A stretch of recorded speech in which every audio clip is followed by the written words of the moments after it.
Hello everyone, this is your friend Naruto Nexus 2.0 and we are back with a new fanfic. What if Naruto was born without Kurama, Minato and Kushina alive? Part 3. Ate one bad apple. Chattering students sat side by side at desks long enough for groups of 3. Posters with a series of educational messages were posted on the rear wall's blackboard.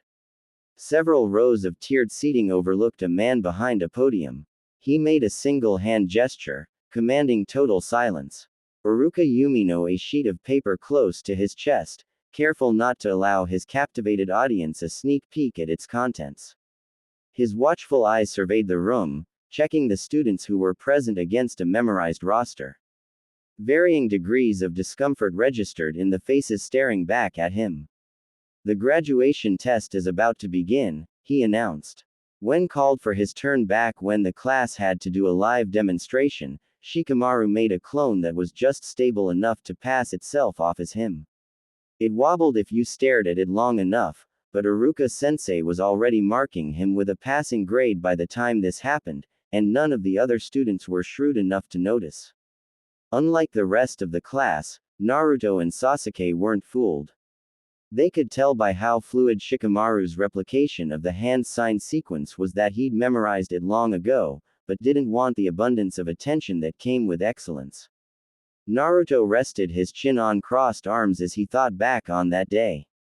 The very pretty and smart Sakura Haruno, whom he'd expected to be first to recognize Shikamaru's ruse and call it out, let him down. She had been far too focused on watching Sasuke, and to a lesser extent, Naruto himself, to detect anything. Shikamaru could be lazy if he wanted to, but Naruto had other plans.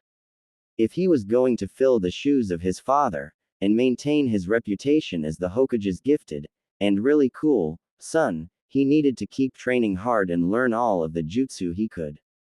He had intermediate level ceiling and a handful of standard ninjutsu down, but there was more to being a ninja than that.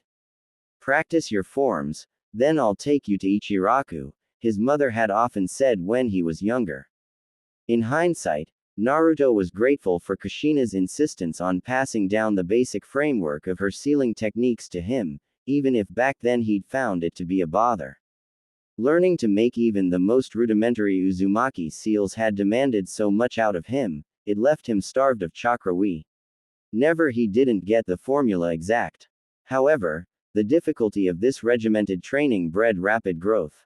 Naruto's chakra control rivaled that of a genin with several missions under their belt by the time he was 9. Everyone in the village said he had the makings of a Hokage, and while he wasn't all that invested in the idea at first, he didn't hate it. Over time, he'd just come to accept that path for himself as the natural progression of things. He was the child of 2 amazing ninja, after all. It was with this in mind that Naruto sat forward in his chair, eager to hear his or Sasuke's name called. The room was still with the weight of everyone's anxiety, fear, and excitement, the latter, in Naruto's case. He wanted to get this over with and move on to the team selections. Naruto stared hard at the paper in Iruka-sensei's hand, still refusing to believe the final test was something this simple. The clone jutsu. His luck today was just unreal. Iruka-sensei had pretty much eliminated any chance of him not graduating with flying colors. Sensing eyes on him, Naruto looked over his shoulder. Sasuke was smirking at him from his seat. He smiled back, then returned to listening to the names being called. Which team will I end up on? The question lingered, causing him to tune out of the announcements from Iruka-sensei. He glanced at Hinata. She was hunched forward and fidgeting under her desk. Although her nerves seemed to be getting to her, there was a quiet strength in her eyes that refused to fade. Naruto was proud of how far she'd come, and could only hope his best friend would be assigned to his team.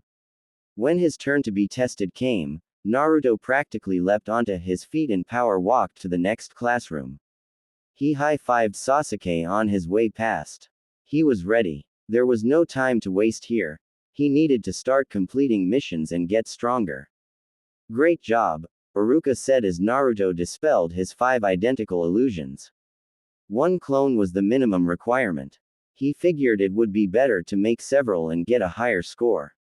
You pass. Congratulations, Naruto. Quote. Iruka stamped a sheet of paper, and his fellow teacher, Mizuki, gave Naruto a nod of approval. Come choose a headband, Iruka instructed, and then you can wait to be picked up in the courtyard. Well done, he said. Naruto flushed pink. There's a couple of visitors here to see you, too. Minato stepped aside, allowing two others to approach. Wah wah. Naruto gasped at the familiar sight of the woman with long, blonde hair in pigtails, and the white-haired man in sandals who accompanied her. Grandma Tsunade. Pervy sage. Hey now, Jiraiya chided, that's no way to address your beloved godfather. I came all this way to see you on your big day, you know. Naruto laughed as the stocky man patted him on the back. Tsunade stepped forward when Jiraiya withdrew and planted a kiss on Naruto's forehead. He shrank back, smiling nervously due to the many spectators' comments.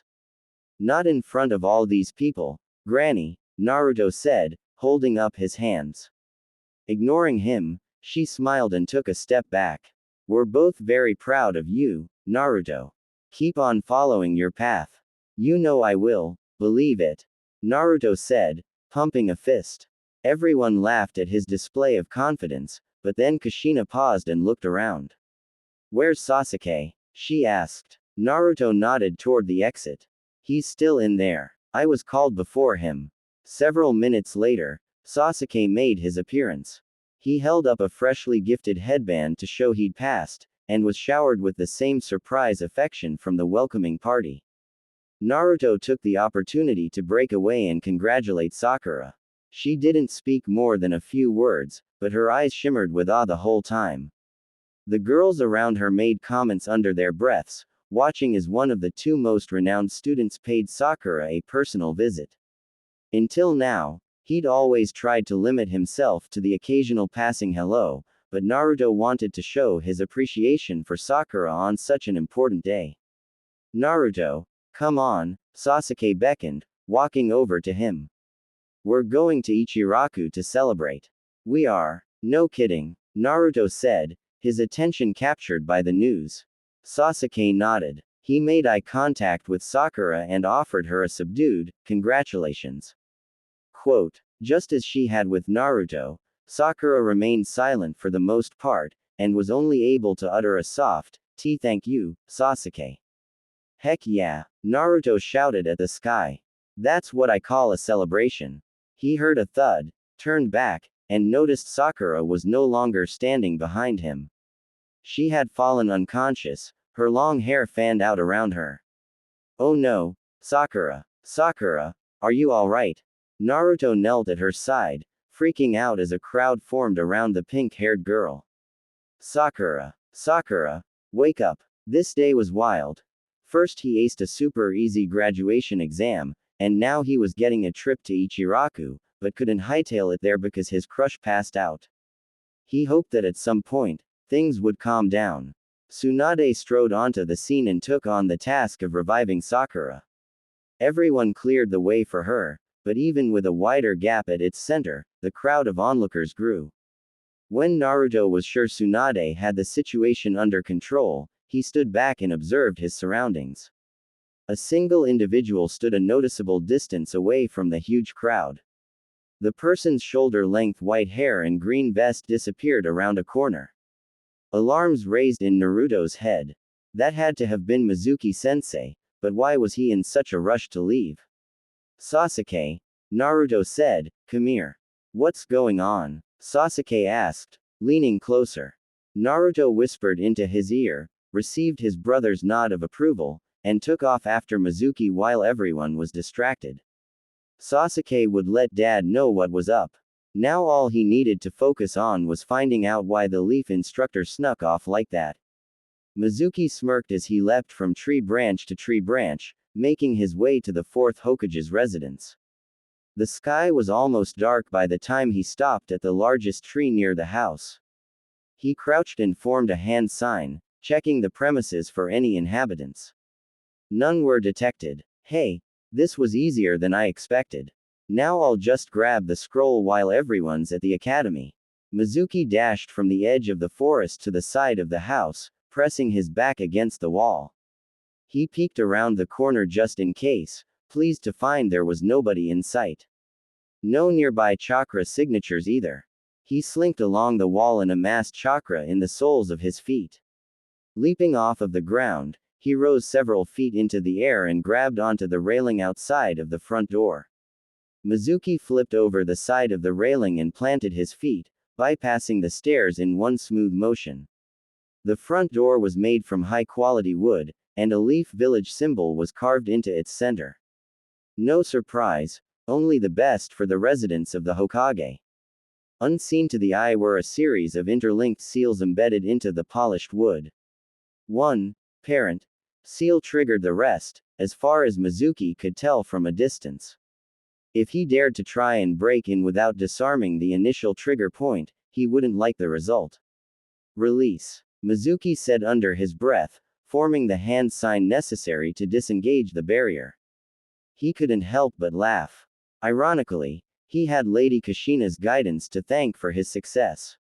He'd paid more attention than anyone else during her sealing jutsu classes, and taken the lessons even further while studying on his own. An intangible sense of something unraveling within the lattice of chakra that protected the Hokage's home earned a wry smile from Mizuki. I did it. Now I can just walk right in. Wherever Mizuki was going, he wasn't wasting any time getting there.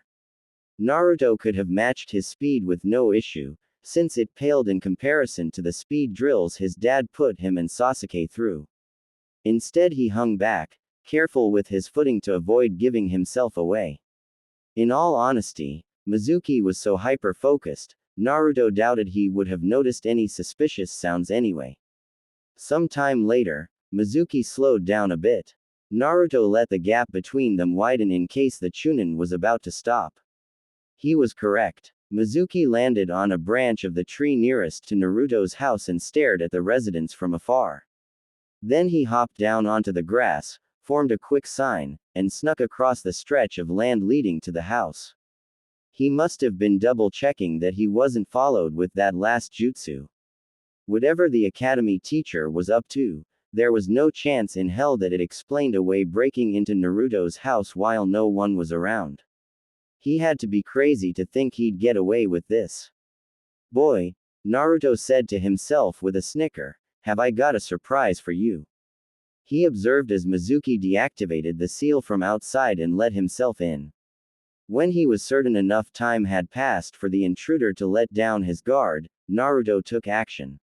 He brought his hands together, weaving a short series of signs from memory and activating the house's network of security seals. Mom would be so proud of what he had planned. A blend of unusual sounds emanated from his house.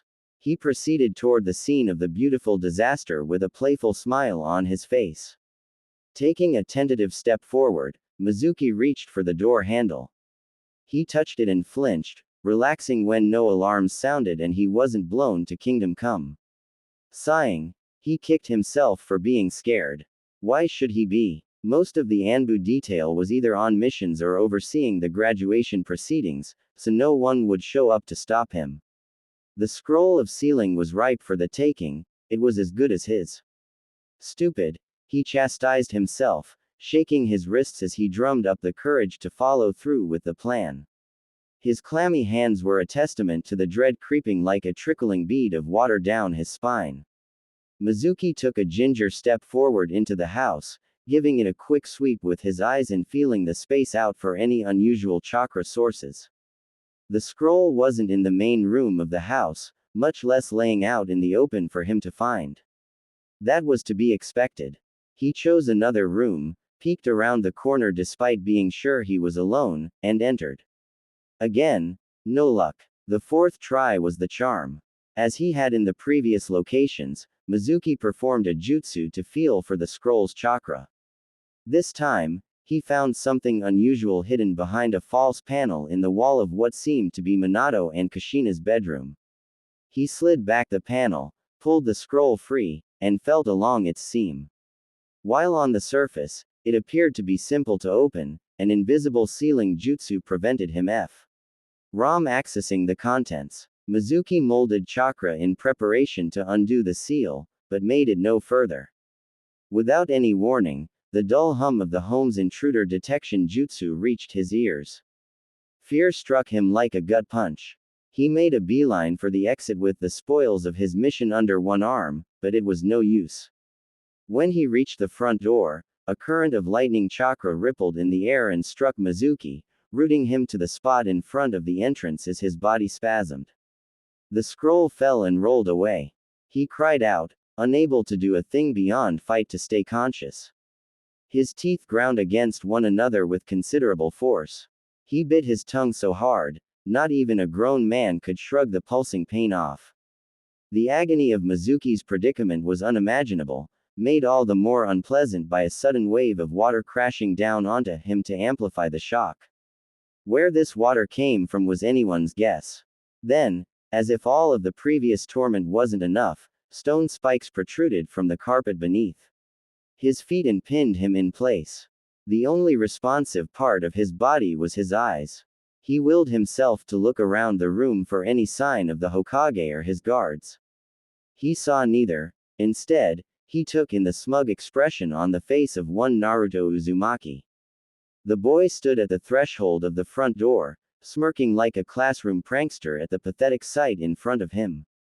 His bright orange jumpsuit and blonde head of hair were the last things Mizuki saw. Katya, Mizuki-sensei.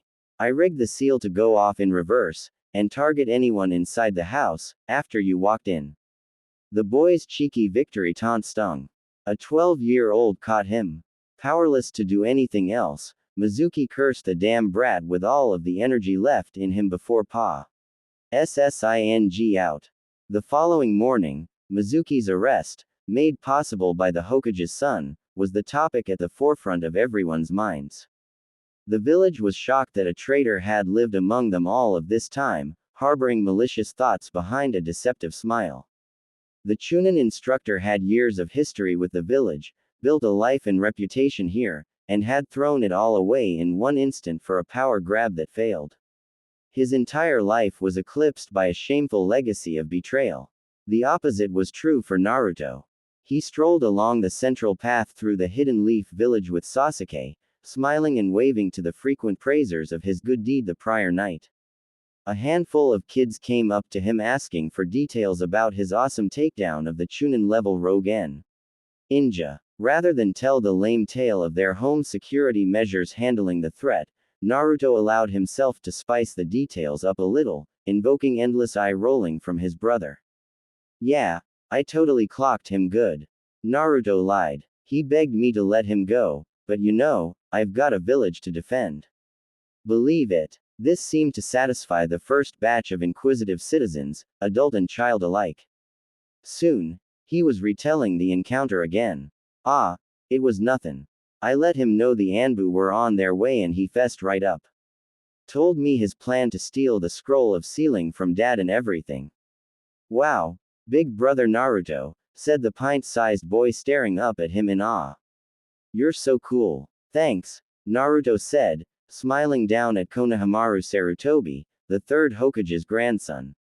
His friends, a girl with long brown hair parted down the middle named Moegi, and Udon, a boy with a messy trail of snot dripping down his nose, echoed Konohamaru's sentiments. Of course, Naruto accepted the compliments his mini fan club threw at him. Sasuke clicked his tongue as the children left. Naruto frowned in confusion, his hands behind his back while they walked in step with one another. What's up? He asked. You're just so sometimes, Sasuke said with a shake of his head. What? It's not like I didn't nab him. Still, no need to act like such a big shot. Plus, you may not have noticed, but you keep changing your story. Anyone could tell you're embellishing. Naruto's face turned a deep red. He raised a fist. Whatever. You're just mad because I was the one who took him down. Isn't that right? Hey, give me a break. Quote, can't you just be happy for me? Geez. Idiot. It's not that I'm not happy for you, Sasuke was quick to correct, it's just, yeah, we're the Hokage's sons, but we aren't untouchable. Minato isn't either. Quote, Naruto poked out his lip. HMPH. Speak for yourself. Damn that Sasuke. Always such a downer. So what if Naruto was still riding the high of his recent triumph, or the 3-bowl-free ramen binge he'd indulged in at Ichiraku after graduation? He could afford to feel special. They both could. They'd earned it, right? Naruto splayed one of his palms and looked down at it, smiling as he recalled the single piece of the puzzle he'd kept from everyone.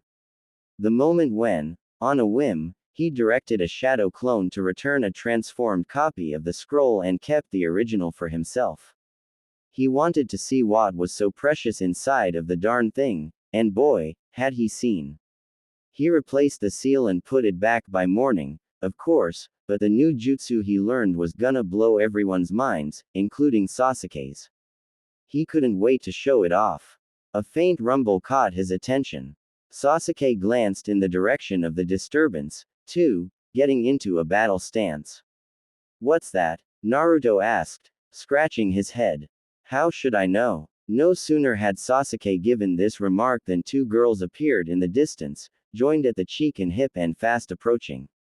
One was Sakura in her usual hot pink kimono with white trim, and the other was the long-haired blonde, Ino Yamanaka, in a purple kimono. They sped down the path, leaving a billowing trail of dust in their wake. Sasuke yanked Naruto out of the way and backflipped to avoid the girls' advance. They continued to glare at each other, disappearing around a corner. Nearby witnesses whispered and watched as the tornado of rivalry tore a clean path to Sakura and Ino's destination. Naruto got to his feet and dusted off his clothes. What's up with them? They're probably racing to the academy for team selections. Sasuke narrowed his eyes. You know, where we'd be if you didn't waste all of our time boasting to bystanders.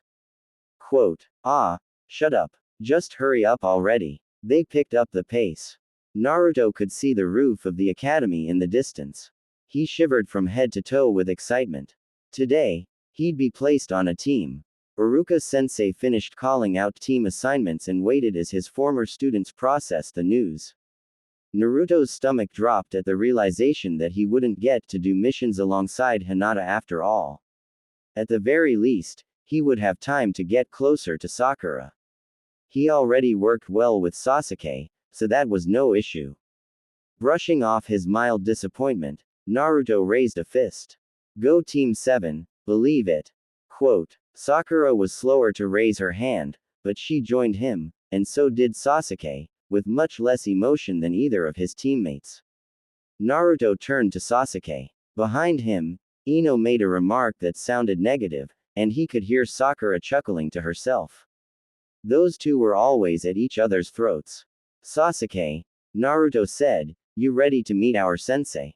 Sasuke was resting his head on steepled fingers. He turned to acknowledge the question with a plain expression.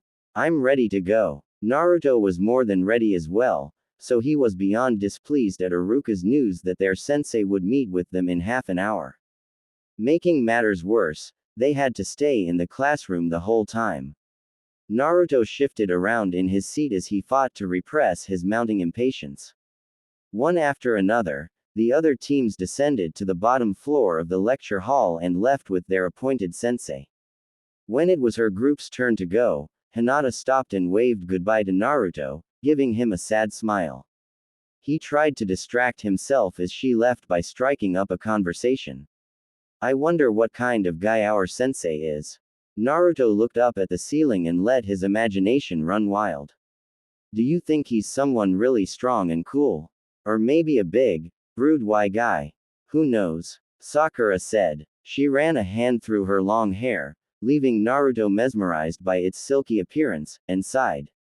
I just hope he shows up on time. That's the least he could do. Agreed, Sasuke said. Sakura flushed pink. Hey Sasuke, Naruto, I'm really glad we're all on a team together. Sasuke nodded. Yeah, me too. Naruto smiled back, trying to ignore the butterflies in his stomach. Maybe we could go out for lunch together later. He froze, realizing his blunder. I mean, all All of us, as a team, you know. Quote. Sakura gave him a polite smile, her voice wavering a little as she said, that would be nice, Naruto. Several more minutes of mind-numbing silence later, they moved to the bottom row of seats. However useless this small act was, it allowed them to pretend they'd cut down on the wait time by getting closer to the door. At last, even Sasuke couldn't take it anymore and spoke up. Seriously, come on, he said. Where is he? The other teams are all gone and he's still keeping us waiting. I bet he was out on some super secret awesome mission, and he's on his way here as we speak. Naruto suggested. He pointed to the sliding door they'd spent the better part of 45 minutes staring at, his face stuck in a perpetual open-mouthed smile. Nothing happened. He turned to his teammates with a sheepish grin. Seriously, he couldn't have forgotten about us or anything. Right, I highly doubt it, Sakura said. After all, Naruto, you're the Hokage's son, and Sasuke's the last Uchiha. There's no way our sensei forgot he was assigned to this team. Quote. Good point, Sasuke muttered, scanning the room. Then what could be keeping him? Naruto launched into a feeble attempt to salvage Sakura's self-image, realizing she'd indirectly downplayed her own importance on Team 7. She was amazing, after all. Smart, and pretty, and he must have looked like an idiot stuttering through sentences like he'd never spoken a word in his life. It would be a miracle if any of his excited gibberish was understood, let alone managed to boost Sakura's confidence. In the middle of Naruto's rambling, Sasuke nodded toward the door. The children ceased their chatter and honed in on the man who'd just entered the classroom. He had a slim build, a head of spiky silver hair, and wore a black mask that covered the bottom half of his face.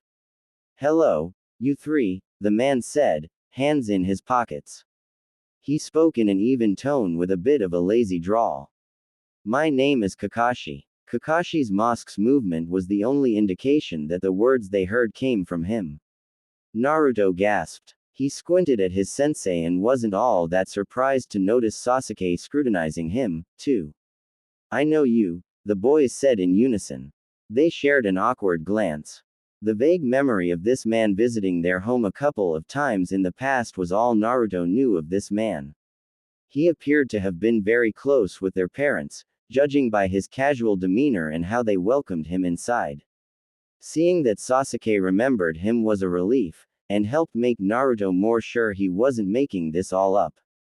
Ah, that's right, Kakashi said. I believe we did meet before this. I didn't stick around for long, though. Anyway, nice to more formally meet you, Naruto, Sasuke. Minato was my sensei back when I was your age. He turned to Sakura. And you must be Sakura Haruno, correct? She stood up, flustered, and gave a polite bow. Yes, Kakashi-sensei. A pleasure. Why were you late? Sasuke asked, cutting straight to the point. Kakashi rubbed the back of his head, delivering what Naruto guessed was a nervous smile. It was hard to say for sure because of the mask. Ah, right. Sorry about that. I fell into a puddle on the way here and had to go change. Quote. The three of them looked at him with deep skepticism.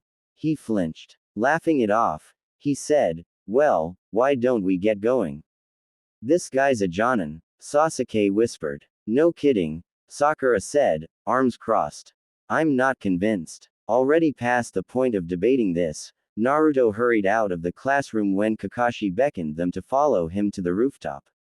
The area retained its usual cozy vibe. The flooring was two-tiered, separated by steps leading to a narrow lower level. Kakashi rested on a rail of precarious structural integrity that wrapped around the entire rooftop, giving it a closed-off feeling. Rows of tall trees dotted the upper level. Naruto plopped down on the highest step between Sasuke and Sakura with a smile. So, he said, adjusting his headband for the billionth time just for the rush of knowing it was there, are we gonna do some awesome ninja training now? Not so fast there, Naruto, Kakashi cautioned, wagging a finger. Let's see. First off, let me have you guys introduce yourselves. Well, I guess you already have, but give me more detail than just your names. Introduce ourselves. Sakura placed a finger on her chin, gazing up at the hazy clouds.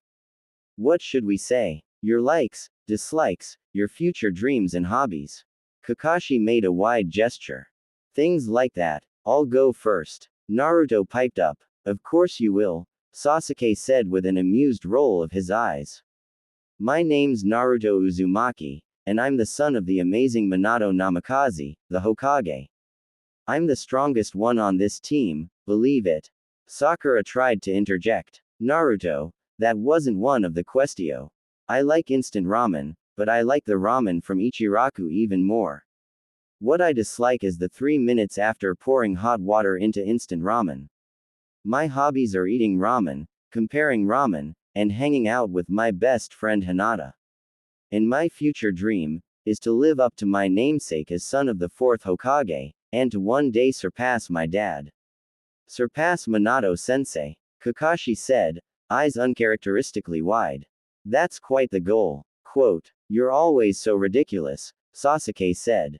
Oh, and I also dream of making my big brother eat his words one day. Naruto directed a cutting glance at Sasuke, who smirked.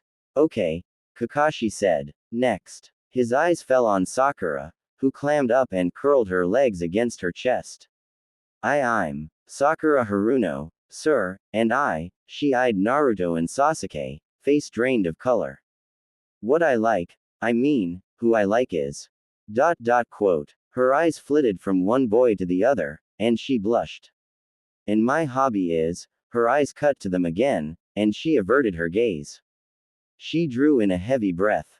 My future dream is to. Sakura let out an excited squeal and said nothing more. And, Kakashi prodded, what about your dislikes? I dislike, well, I don't know. I've never really given it much thought. I guess you could say I dislike Ino from our class for being so bossy, and for being jealous that I'm on the coolest team, while she got saddled with the lamest one. I also dislike getting gum stuck in my hair. She feigned gagging. It takes forever to get out, and I'm not really sure what else. I see. Kakashi turned to Sasuke, not bothering to prompt him. My name is Sasuke Uchiha. I'm this loudmouth's adoptive relative, and for whatever reason, I like him some of the time. I dislike a lot of things, including Naruto when he's grandstanding for attention. Quote, hey. The young Uchiha disregarded his brother's complaint. My future dream is a complicated one, but it includes restoring my clan. I aspire to avenge my loved ones. Wait, Naruto said, what do you need to avenge us for? Quote, not you guys, dummy. Sasuke stared at the floor. I'm grateful for Lord Minato and Lady Kushina taking me in, but I can't just wait around. I have to get stronger if I'm going to make my goal a reality. And I will. Naruto examined Sasuke's cold stare, unsure what to say or do next. What was up with him all of a sudden? Did this have to do with whatever it was that he and Dad always kept secret? Good. Kakashi clapped his hands together in finality. You all have unique aspects about you, and I look forward to our first mission tomorrow. Tomorrow. Naruto and Sakura said at the same time. That's right. You three have to complete one task first before I approve you as genin. Taking in Kakashi's words, Naruto gulped. Resisting the impulse to nag the man to spit it out left him squirming with excess energy. There was something new in the atmosphere. He could tell by their rigid postures that Sakura and Sasuke felt it too. Whatever this mysterious mission was, Naruto feared Kakashi might make it something cruel or impossible to complete. But as he thought back on his parents' undying confidence in him, the tension in his shoulders eased and his breathing slowed. Thanks, Mom. Thanks, Dad. Naruto slowly pulled open the screen door leading to his parents' room and peeked through. Dad. Minato was sitting cross-legged in the corner of the room. He exhaled and turned to face Naruto with a smile. Welcome home, son. I heard you were assigned to Kakashi's squad. Naruto nodded, directing a solemn stare at the floor. Minato raised an eyebrow. Is something the matter? Scratching the back of his head, Naruto said, yeah. Not exactly. It's complicated. Are you busy right now? No. Minato waved dismissively. I was practicing my manipulation of nature chakra while your mother's out reinforcing the village barriers. Nothing urgent. Go on. Taking a moment to compose his thoughts, Naruto straightened up and said, it's about the scroll of sealing. I kind of didn't return it right away. I got a little ambitious. Before you get mad, I promise I didn't let it leave my sight. Naruto put his arms up in a defensive gesture and shut his eyes. I just wanted a peek. I put it back as soon as I was done. Minato rose from the floor and walked over to Naruto. When the latter realized he hadn't been scolded or struck, he cracked one eye open. Dad, he said, trying to keep the fear out of his voice. His father placed a hand on his shoulder. I already know, Naruto. Why you know? Yes, but I appreciate that you came to me about this. All of the pent-up anxiety that had been driving Naruto crazy until now left him. He fell to his knees. I was so scared. I thought you were gonna punish me. Well, Minato said with a rub of his chin, most parents might, but to be honest, I simply trust you too much to be worried. Quote. Naruto couldn't believe his ears. He stood up again, collecting himself. You trust me, of course. Minato smiled. Last night, after I checked to see that the scroll was returned, I examined it. You did a great job recreating the seal. I couldn't tell it apart from the original at first. No surprise there. But I couldn't feel the chakra from my flying thunder god marking on the inside of the scroll. I knew then that it was a fake, and since Mizuki was being processed into jail by the Anbu, it didn't take much to put together who had the real scroll. Naruto frowned, the weight of his poor planning crashing down around him. I decided to let you keep it for the time being. I would have spoken up if you didn't return it after tonight. Naruto, I know that you understand the importance of that scroll to the village's safety, and I trusted you wouldn't misuse its contents. Besides, not only are you my son, but you're an Uzumaki. If knowing your mom has taught me anything, it's that your clan's chakra reserves are more than enough to handle high-caliber jutsu like the ones in the scroll. Quote. Wow. Naruto fought to slow his rapid breathing and looked up at his dad, eyes wet. Thank you, Dad. You seriously aren't mad? No, not this time, anyway. I didn't tell your mother either. Neither of us wants to deal with one of her explosive episodes right now, do we? Quote. Naruto grinned, relief coursing through him. Nope.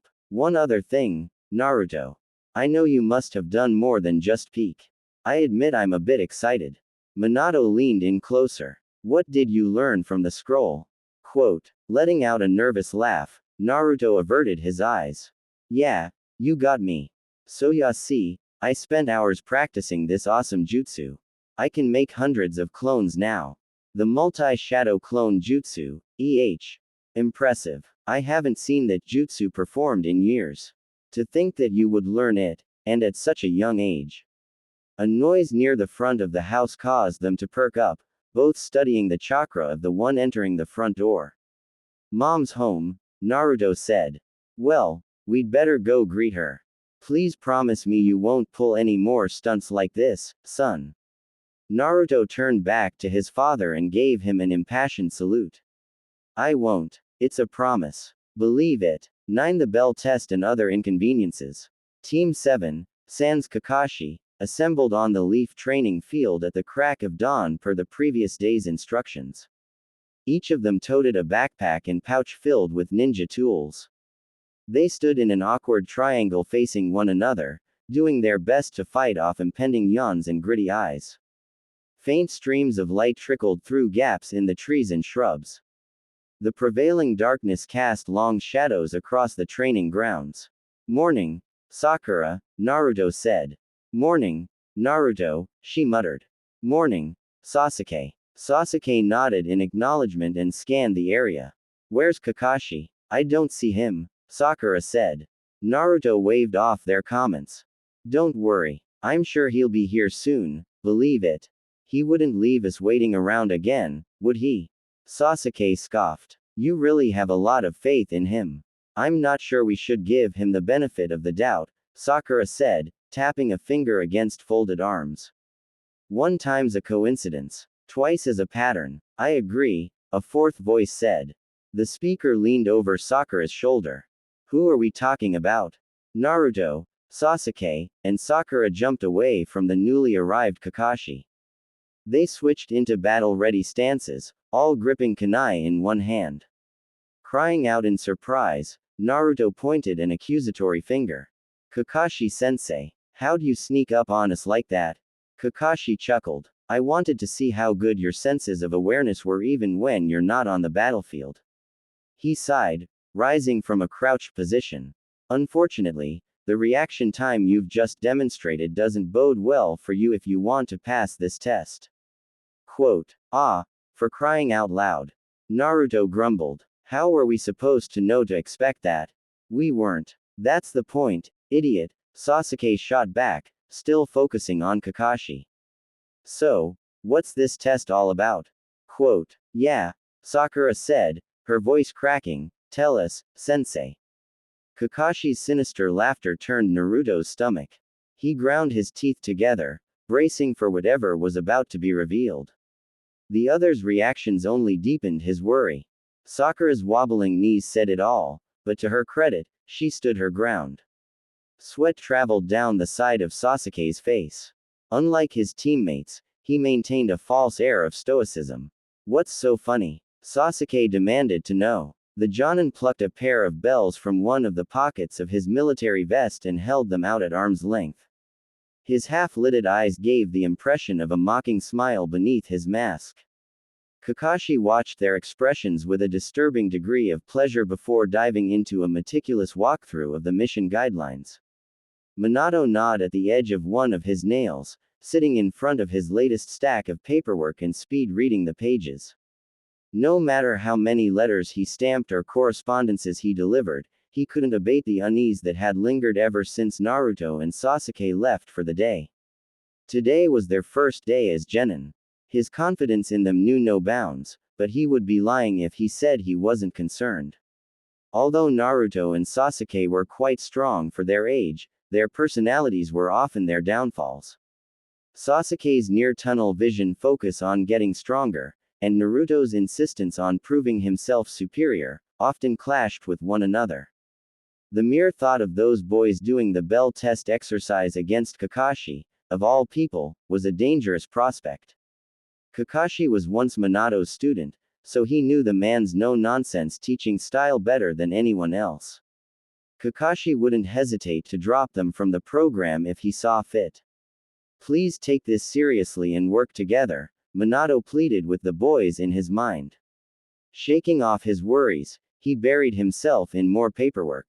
A few minutes later, he laid his hand on the last wrapped scroll on his desk and watched it vanish from the room with a smile. Off to the Guardian Shinobi 12 with you. He sensed the Flying Thunder God seal marker in the Guardians, location activate, confirming his message's arrival. No matter how many times he made these instant deliveries, they never got old. His improved version of the second Hokage's jutsu was more than a weapon for battle. It also made the more tedious aspects of his job insanely convenient. If he were honest, he might be getting a little lazy these days. Minato's eyes fell on a folded sheet of paper on the side of his desk that he'd almost forgotten. Not one for signature, but still important.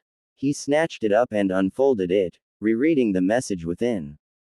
Bitter memories resurfaced, bringing him back to a time he preferred not to revisit. The fourth Hokage loathed to venture further into the abandoned lab with Lord Hiruzen upon arrival.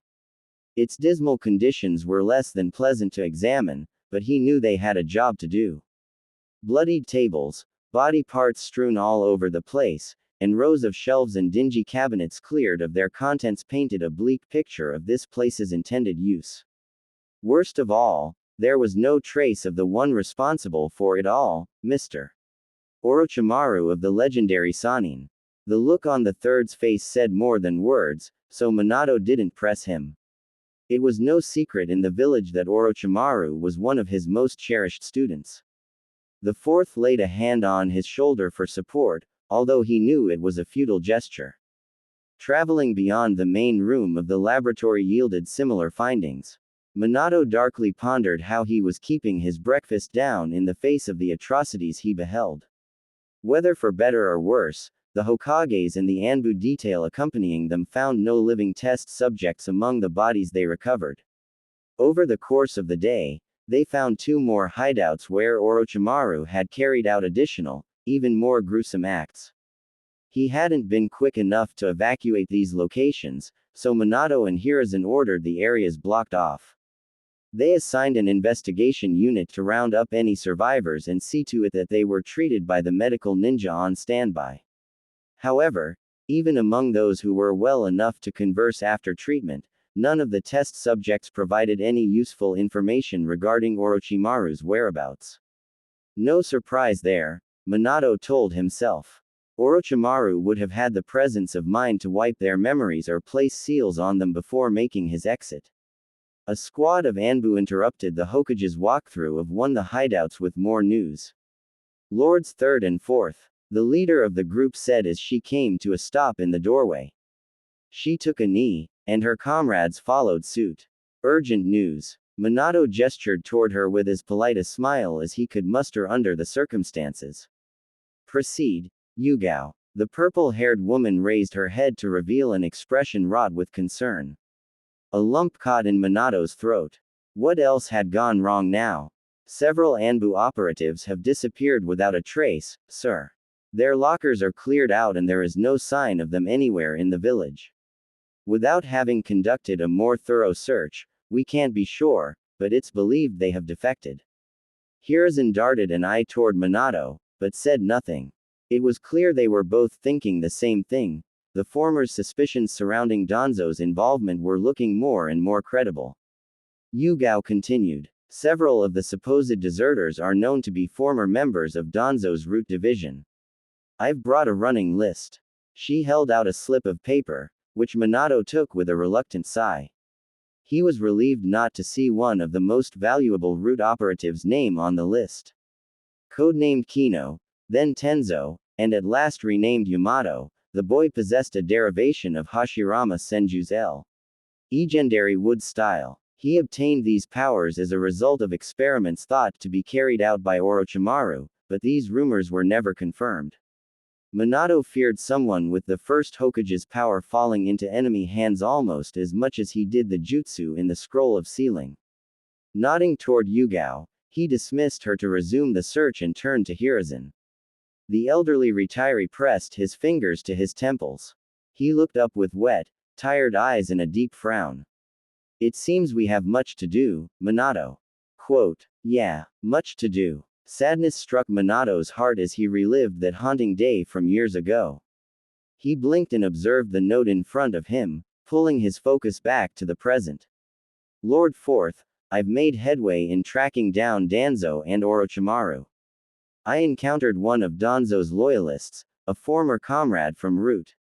He wore the same attire as the enemy ninja from our first mission to track Danzo.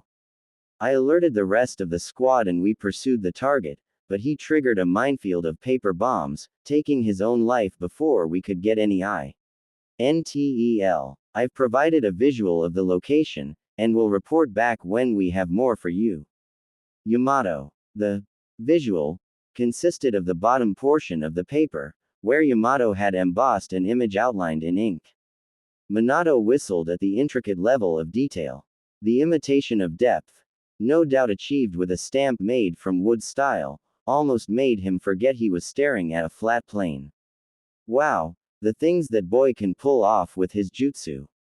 In a matter of several years, Yamato had grown from a solitary soul unsure of his purpose into a devoted ally of the Leaf.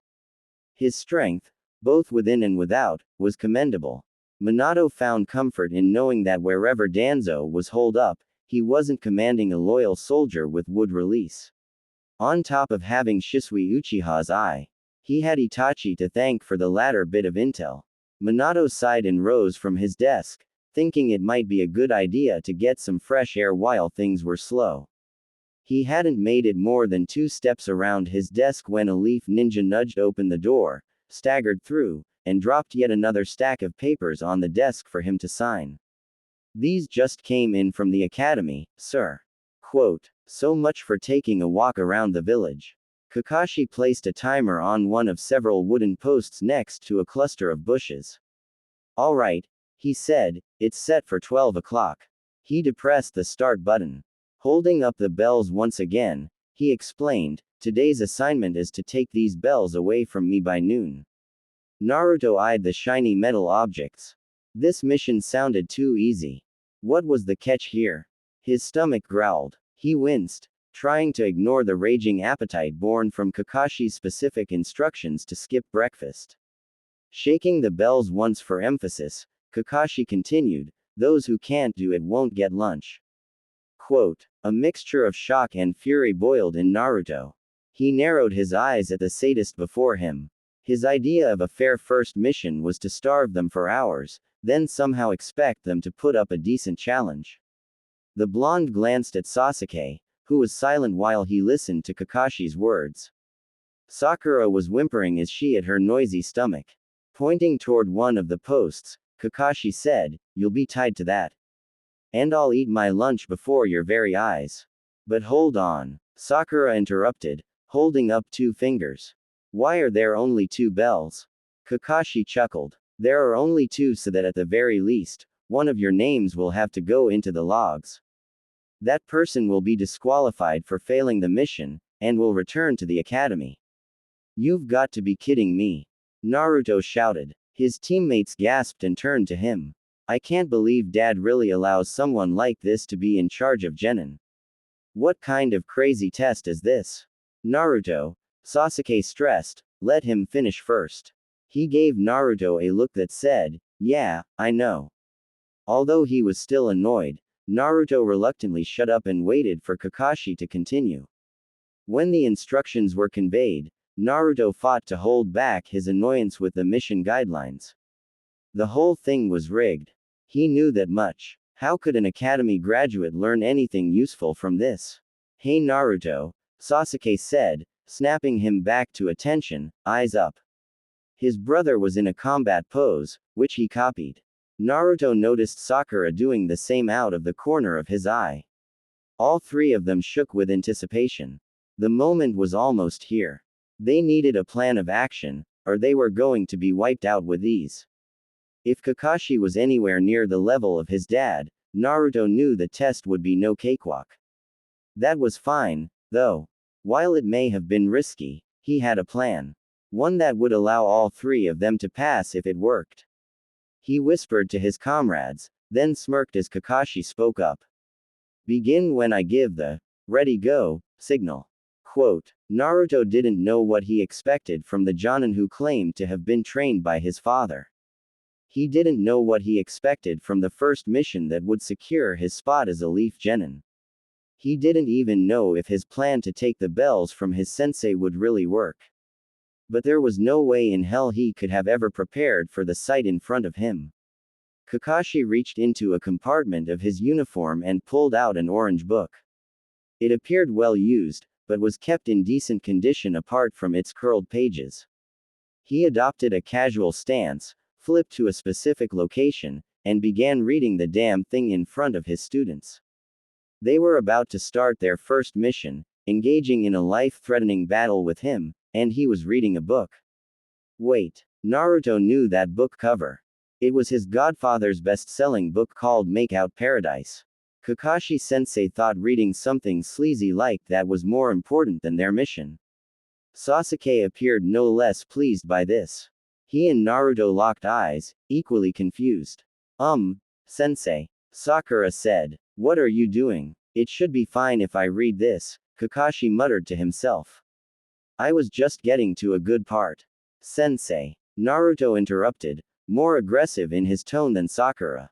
Oh. Kakashi paused and looked up at him. He gave a quick thumbs up. You 3 can begin whenever you like. Are you serious? Naruto said, clenching his fists. What the hell? He's taunting us, Sasuke said. Unacceptable. Not even Minato had ever disrespected Naruto and Sasuke to this extent. It's not like he couldn't have if he wanted to, but it was more the principle of the thing. This Kakashi guy was really grating on Naruto's nerves.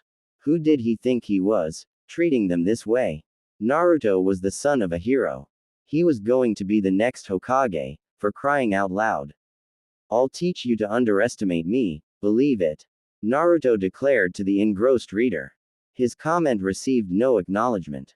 Sasuke, come on. Yeah, let's do this, Sasuke said. Sakura gasped, flustered, then stammered out a quick, why yeah. I'm ready. Kakashi peered over his book, examining the three kids with a lazy eye. Whatever was going on in his head, it was clear by his unchanging posture that he didn't feel the least bit worried. Sasuke performed a quick series of hand signs and sucked in a breath. Upon seeing this, Kakashi's eye widened in a first-ever show of genuine surprise. Naruto smirked. Sasuke spewed a concentrated sphere of fire that rocketed toward Kakashi, razing away all grass in its path. Kakashi leapt out of the blast zone, covering his eyes as smoke filled the area. Naruto lost sight of Sasuke, but that didn't matter. He'd done his part to get the ball rolling on their plan. Now it was his turn to shine.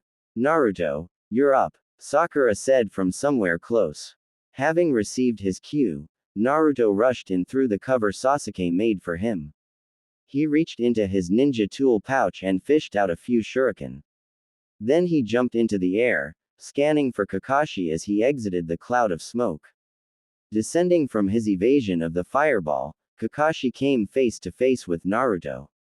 The former still held his book in one hand. Gotcha, Naruto said. He flung a volley of shuriken at Kakashi.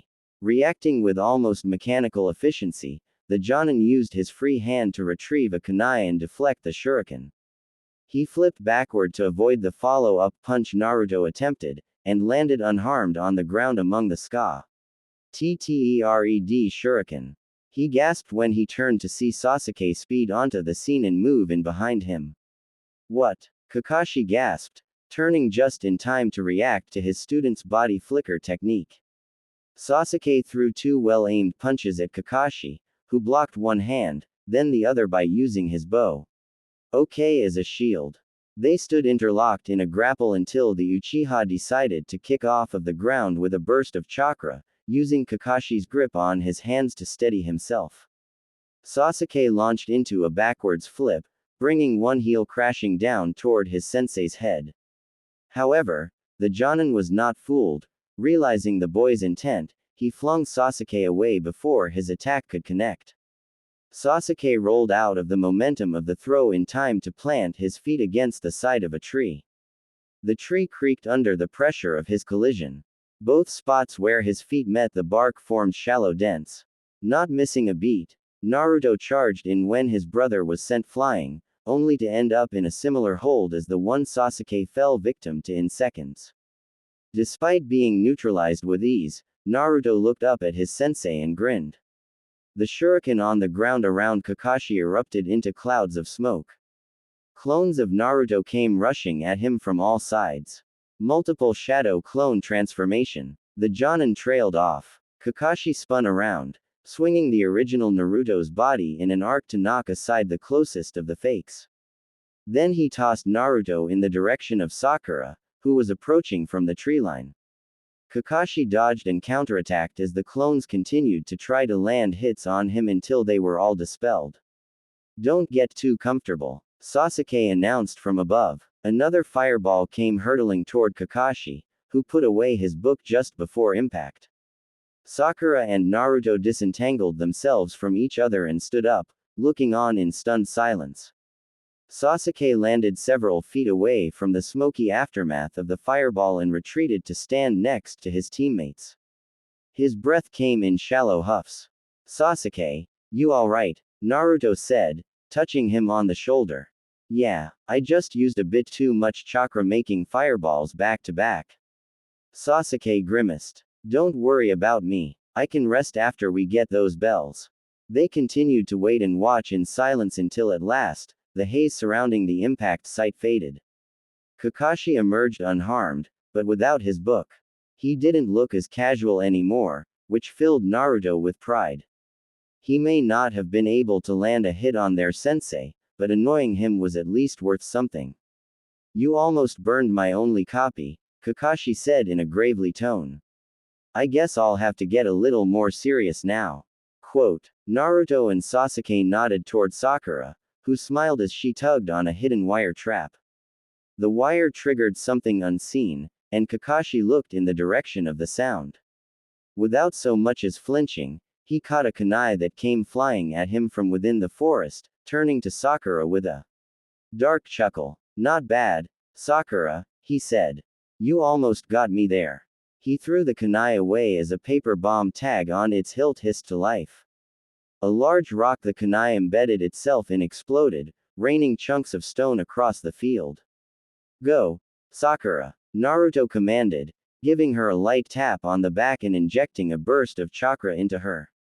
In an instant, she vanished and appeared next to Kakashi, who was still distracted by dodging pieces of the exploded rock. She stumbled toward him, lunging for the bells hanging from his waist. Sasuke threw a handful of kunai in different directions in concert with Sakura's surprise attack. A complex chain reaction of collisions caused the kunai to ricochet off one another at precise angles. The final kunai aimed straight for Kakashi's book, which peeked out from one of his pockets. Naruto pumped a fist in excitement. Smart move, Sasuke. The original plan had involved going for Kakashi's legs so he would have to both sidestep the kunai and evade Sakura. Aiming for his precious book was even better. What would he do now? In one fluid motion, Kakashi grabbed Sakura's wrist as she was inches away from reaching the bells and turned so that she was in the path of Sasuke's kunai. Time slowed for Naruto as he watched what he was certain would be Sakura's serious injury or death. Instead, Kakashi jumped away from the path of the attack and gently placed Sakura on the grass. She crawled backwards on her hands, looking up at him in awe.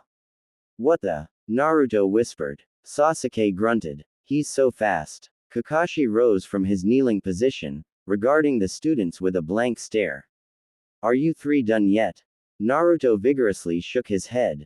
Of course not. We're gonna get those bells. Your attempt was clever. I'll give you all that. You're certainly Minato's son, Naruto, Kakashi said. He gave the group another thumbs up. And you each played your roles well. However, Sakura returned to Naruto and Sasuke's side. What is it? She asked, a tremble in her voice. There's one key issue with how you went about this. Kakashi looked at them one by one. There wasn't enough teamwork. Naruto, Sasuke, you two did the majority of the legwork for this strategy, and in the end, your plan didn't account for what might happen if Sakura didn't get the bells from me. You left her in a dangerous position where in a real mission, she could have died. Quote, Naruto looked at the ground, and Sasuke clicked his tongue in annoyance. I understand, Sasuke said, bowing his head in acceptance. Sorry, Sakura, Naruto muttered. No, she said, really, you guys, it's fine. And Sakura, Kakashi said in an authoritative tone, causing her to flinch. Not only do you doubt your abilities, but you should work on your form. Thanks to Naruto's jutsu, you were in a perfect position to snatch the bells from me, even with my speed advantage. It was your balance and focus that were off, which allowed me to outmaneuver you. Sakura sank to her knees and let out a whine. Sensei, you're so blunt. Kakashi pointed to Naruto. I didn't know the three of you had Minato's flying thunder god jutsu going for you. That should have been your ace in the hole. So what now? Naruto asked, much tamer than usual, but still determined. Can we give it another shot, sensei? Yeah, Sasuke added, peering at the clock. It isn't noon yet. I guess you could, but if I'm being honest, I wasn't really trying my hardest. The main goal was to see how well you kids worked together as a team when you thought only two of you would be allowed to become genin. Which brings me to the question, why did you still work together knowing that? Naruto gave a cheeky grin with his hands behind his head. Because, Kakashi-sensei, my plan was gonna eliminate that condition. Believe it. How? Kakashi asked, all pretense gone.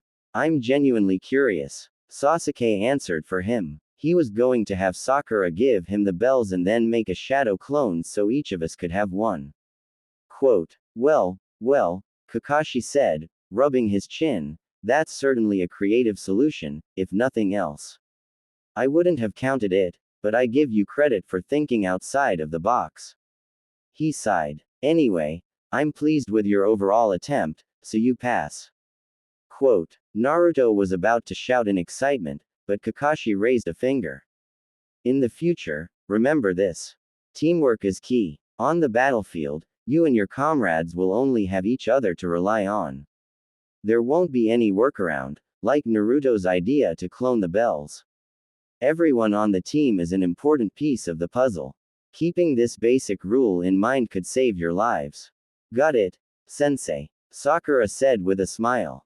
Same, Sasuke answered with little fanfare. Naruto could tell by the drumming of his fingers against his leg that he was fighting back a show of excitement, but decided not to call him out. Alright, Naruto nodded. I don't remember most of that other stuff you said, but I think I got the gist of it. I'm awesome, my plan was awesome, and teamwork is important.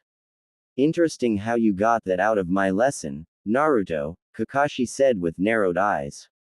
He shook his head. Good work today, you guys. You're all dismissed. We'll meet with the Hokage tomorrow morning for our first real mission. Take the day to rest and reflect. Finally, Sakura slouched, expelling a breath. Lunch. Let's hope you actually show up this time. Naruto shouted, his frantic waving unseen as their sensei walked away. The Jonin strode out of the training grounds, hands in his pockets. Naruto lowered his outstretched arms with a grudging half-smile.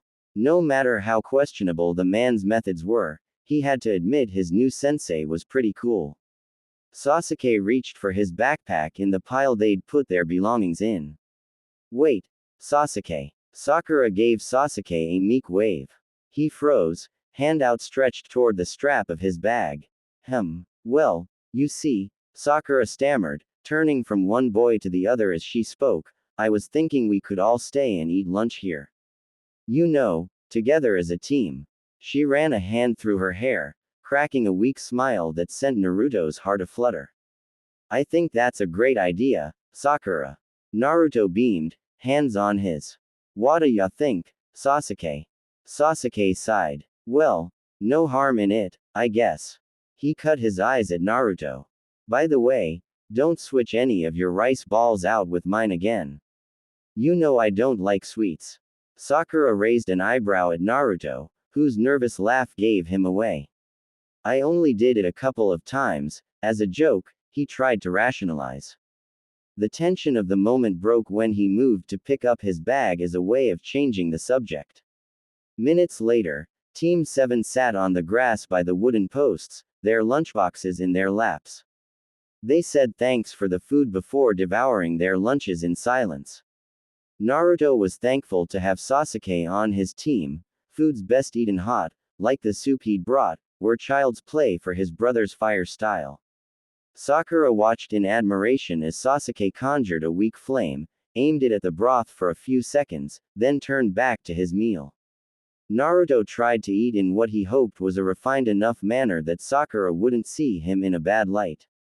He poised his chopsticks, for once in his life not feeling averse to the proper etiquette his parents used to emphasize when he was younger. They didn't want him scarfing down plates of food during meetings with higher-ups and their families. Granted, his mother admitted she was no saint in that respect either in her youth. Balancing a red bean from his soup with care, Naruto brought it to his mouth and swallowed. He peeked over at Sakura, who he was happy to see was more interested in her food than in his attempt at appearing cultured. Sasuke ate quietly, not looking at either of them while he cleaned his tray. Deciding to break the ice, Naruto spoke up.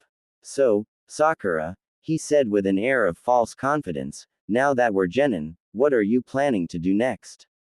Quote, Sakura looked at him in surprise and shrugged. She slurped down a few bean sprouts dangling from her mouth, somehow maintaining her usual beauty and grace. Oh, I don't know. I was thinking I'd sort of figure it out as I go along. We have our first mission tomorrow, so I'm sure Kakashi-sensei will tell us more then. Sasuke wiped his mouth after biting into a rice ball.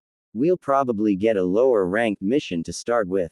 A lower-ranked mission? The Uchiha nodded. Maybe AD rank. Naruto scoffed. Ha, like Dad would really assign us AD rank mission. We're the sons of the Hokage, and Sakura is the smartest girl in our class. There's no way that'll happen. Believe it. Whatever you say. Sasuke rolled his eyes and continued to eat. What do you mean we're getting AD rank mission? Naruto boomed, his voice carrying into the hall outside of the mission assignment office. Sakura and Sasuke slapped hands against their faces in embarrassment, and Kakashi eyed Naruto with quiet disapproval. I mean exactly that, Naruto, Minato said from his seat behind a long table. You're a new team, so like all new teams, you're expected to complete missions appropriate for your rank and work your way up. His guards, Genma, Iwashi, and Rado, stood against the wall behind him.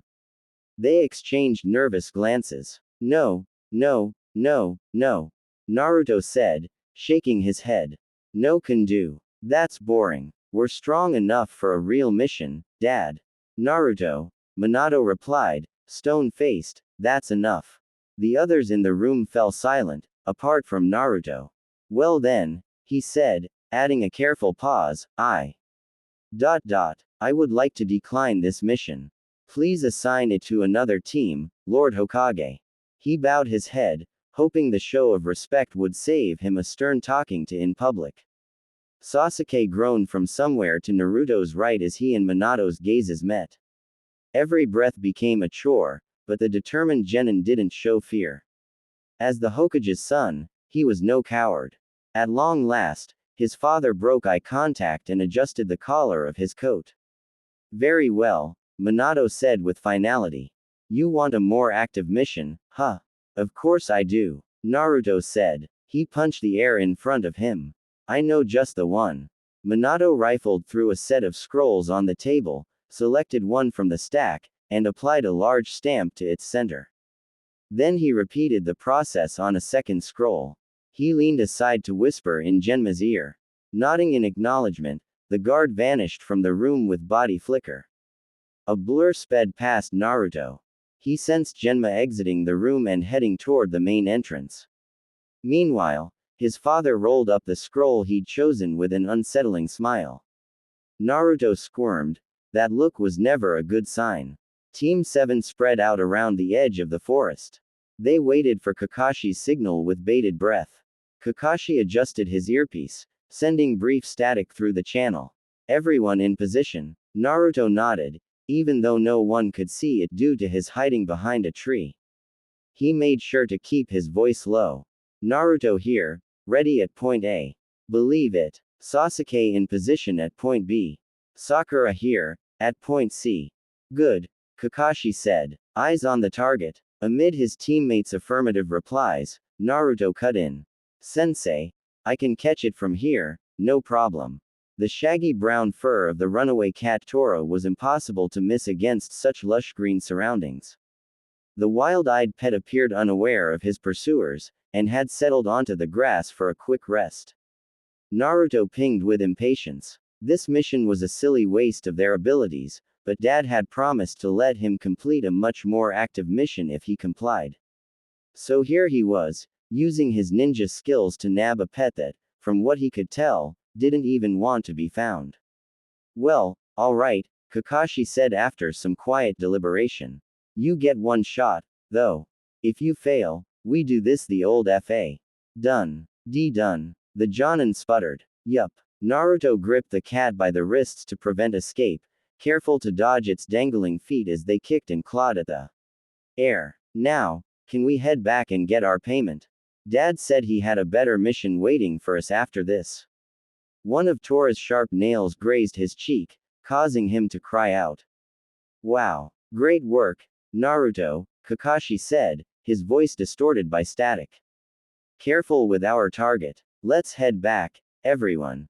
Minato blinked, observing Tora's frantic attempts to escape the grip of the daimyo of the Land of Fire's wife, Madame Shijimi.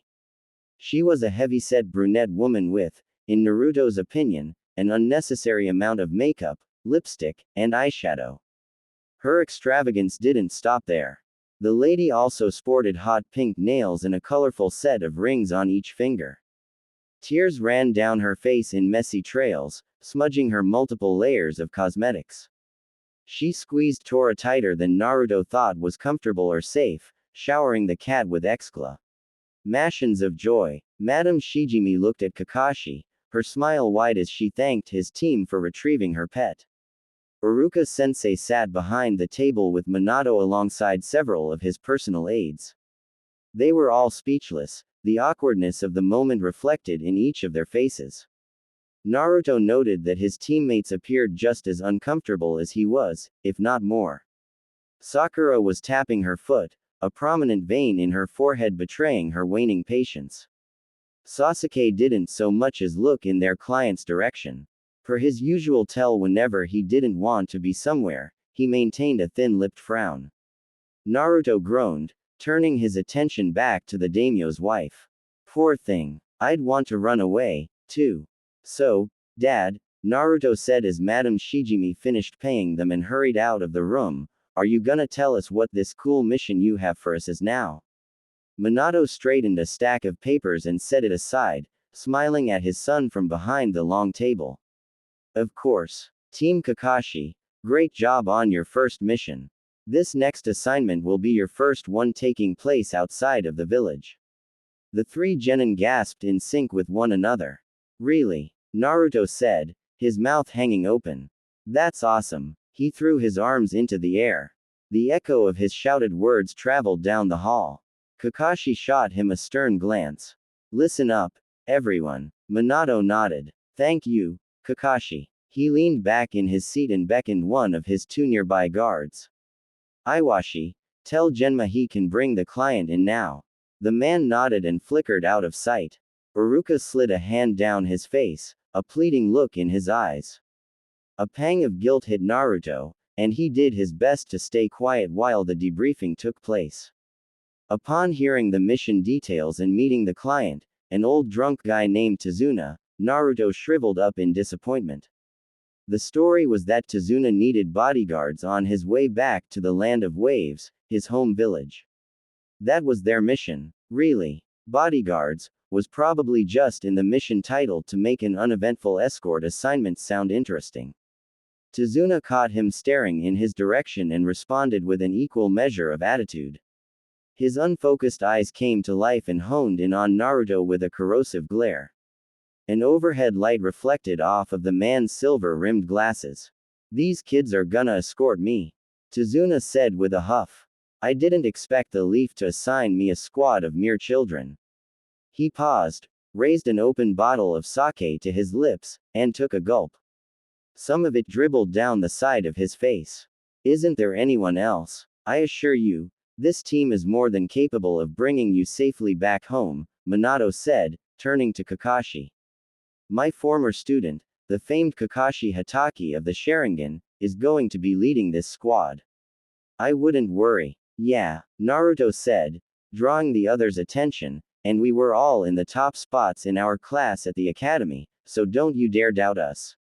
Tazuna's unimpressed frown deepened. Naruto, Kakashi seethed over his shoulder, holding one arm out in front of him. Naruto grumbled to himself and stepped back. Kakashi gave Tazuna a two-fingered salute. We're ready to head out when you are. Quote, so, we're going to the Land of Waves. Sakura whispered while Kakashi and Minato held a quick discussion in private. There are no ninja there, right? That's what I remember the academy teaching us, Sasuke said. Crossing his arms, Naruto said, well, I'm not interested in some lame escort mission. I want a good fight to test my skills. Are you ever happy? Sasuke said with a disapproving snort. First you want a more challenging mission. Now we get it, and you're still complaining. But Sasuke, we've done so much training with Dad, and I really wanna see how far we've come. Sakura patted Naruto on the shoulder, giving him a sober smile. There will be plenty of time for that. We're going to be assigned all sorts of missions together, not just these kinds. There's no need to rush things. He flushed red and turned away at her touch. Thanks, Sakura, Naruto mumbled. Sorry. I'm just really excited, you know. Yeah, Sasuke said, his tone heavy with sarcasm, we do know. We know because you haven't stopped talking about it since our squad first formed. Naruto stuck out his tongue, but was distracted by the return of Kakashi-sensei, who ushered them toward the exit doors. In a few minutes, they would be on their way. Naruto buzzed with a mixture of anxiety and exhilaration. Up until now, trips outside of the village had been rare for him and his brother, unless they were accompanying Dad at political meetings or watching the Chunin exams from the stand. Which seldom happened. His mother once took him on a trip with her to visit the ruins of the Hidden Eddy village. She taught him about many key events and figures from times before their clan's tragic fall. All of that was great, but this was another matter altogether. Naruto, Sasuke, and Sakura were about to get a taste of what things were like in the land of waves. He could only imagine how different the lifestyle was there compared to here. Naruto stretched his arms and called out in triumph when they reached the other side of the giant green gate that signified leaving the village. Here goes. Our first away mission. Sakura, by contrast, was keeping her arms close against her sides. She walked past the threshold of the gate with noticeable stiffness, white-knuckling the handle of a kunai. Don't worry, Kakashi said with his back to the three genin. There are no major threats in C-rank missions like this one, so we should have nothing to be concerned about. Quote, of course, Sensei, Sakura said, diverting her eyes in embarrassment. Yeah, Naruto said. We'll be fine, believe it. You'll see, Sakura. Sakura gave him a wavering smile and squared her shoulders. Thanks, Naruto. The four-leaf ninja lined up on either side of Tazuna and took their first steps toward the land of waves. Now was the time to put everything they learned into practice. Naruto's skin rippled. The hairs on his arms stood on end as they proceeded down the dirt path. He did his best to ignore the primal fear response. He couldn't show fear on a C-rank mission. He had not one, but two legacies to uphold. Nothing of note happened for some time. They continued on uninterrupted, stopping to check that the occasional rustling of bushes wasn't a sign of danger. Naruto felt around in his weapon pack for the two flying thunder god kunai he brought along, courtesy of his father. The local weapons shop was working on an order of a personalized set for him and his brother, but Minato provided a few of his with blank tags on the handles in the meantime. Even if this was just a simple escort mission, Naruto had it drilled into him from an early age that it was important to prep. Or for anything. They crossed a bridge over a section of land that had eroded away over time, creating a natural creek. Then they continued on, the peaceful splashing of the waves on the rocks lulling them into a sense of calm. Kakashi delivered a comprehensive breakdown of the distributions of power between nations and the critical role hired shinobi served for ninja-less villages like Tazuna's, prompted by an astute line of questioning from Sakura. When he finished the explanation, something about his posture shifted, his movements became less relaxed. The change was subtle, but it was there. He slowed a bit, looking over his shoulder. Naruto and Sasuke shared a glance and continued on. A few paces later, Naruto realized what was causing Kakashi-sensei's heightened alertness. The sun beat down across the cloudless sky, illuminating a single glistening puddle on the side of the road. They passed it without incident. On any other day, something so ordinary might be meaningless. There was one problem. Rain hadn't come for days. Doing his best not to make any obvious gestures, Naruto closed his eyes and concentrated chakra into his feet. Then he searched for unfamiliar chakra signals around him. He peeked at Sasuke, who was doing the same. Sakura appeared none the wiser, but still held a kunai at the ready. Not long after they psyched themselves up for battle, something unusual flashed across Naruto's mental radar. He turned around and watched with stunned intrigue as the puddle behind them wobbled to life. A shapeless mass of water rose from its surface and took the form of a man. His mist village headband reflected the sunlight, causing Naruto to raise a hand and shield his face. Upon closer inspection, he saw that the enemy wore a plain cloth uniform with spotted sleeves. One of these sleeves sported a bulky metal gauntlet and claws. Wasting no time, Naruto flung a special kunai in the direction of the stranger. The target ducked past the kunai and moved in for an attack. A second mist ninja with a matching gadget came leaping out of a cluster of bushes, launching himself overhead to block their retreat. A serrated metal chain followed the jumping ninja's trail and he landed on the other side of them with a snicker. One end of the chain was connected to each of the foes' gauntlets. The two men yanked on the chain with simultaneous grunts, pulling it taut around Kakashi and rendering him immobile. There was a sickening crunch. The squish of metal tearing through flesh and bone cut through the peaceful sounds of nature like a knife. Kakashi's body scattered, divided into messy chunks by the surprise assault. "One down," said the filtered voices of the mist ninja in unison. Sakura staggered backward, letting out an involuntary shriek. Meanwhile, Naruto reminded himself to stay level-headed, searching for his sensei's chakra signature. There was no way he could have gone down so easily. No sooner had Naruto detected that Kakashi was unharmed somewhere nearby than the two foes approached from his blind spot. He spun around to meet them head-on. Naruto went in for a punch to both of their faces, careful to avoid getting tangled up in the bloodstained chain. Just like the overconfident dummies he was betting they would be, they raised their hands to block him. "Second one down," they said as they looped one end of the chain around each of his wrists. They sprinted in opposite directions, taking his arms with them. Naruto was torn in half, vanishing in a puff of smoke. The mist ninja stared in bewilderment at the substitution log lying at their feet. They were not at all prepared when two Narutos grabbed them from behind, keeping the shoulders of their gauntlet-wielding arms locked in place. "That's what you think," Naruto teased. "Now, Sasuke." Sasuke had just left Tazuna in Sakura's care and hurried back to the battlefield when he heard Naruto's cue to jump in. A concentrated flame shot out of his mouth toward the attackers. The brothers formed signs with their free hands. A rumbling from below ground concerned Naruto. He trusted his gut and retreated with his clone. His choice may well have saved his life, he soon realized. A rush of water came sprouting up from underground, wiping out the clone and lifting his former captives into the sky. The wall of water buckled as Sasuke's fireball collided with it, producing a cloud of steam. Sakura observed the enemy ninja, who were working in concert in midair. One grabbed the other, spinning and flinging them toward Tazuna. The chain connecting them pulled taut as they careened toward the bridge builder, who took up a position behind Sakura.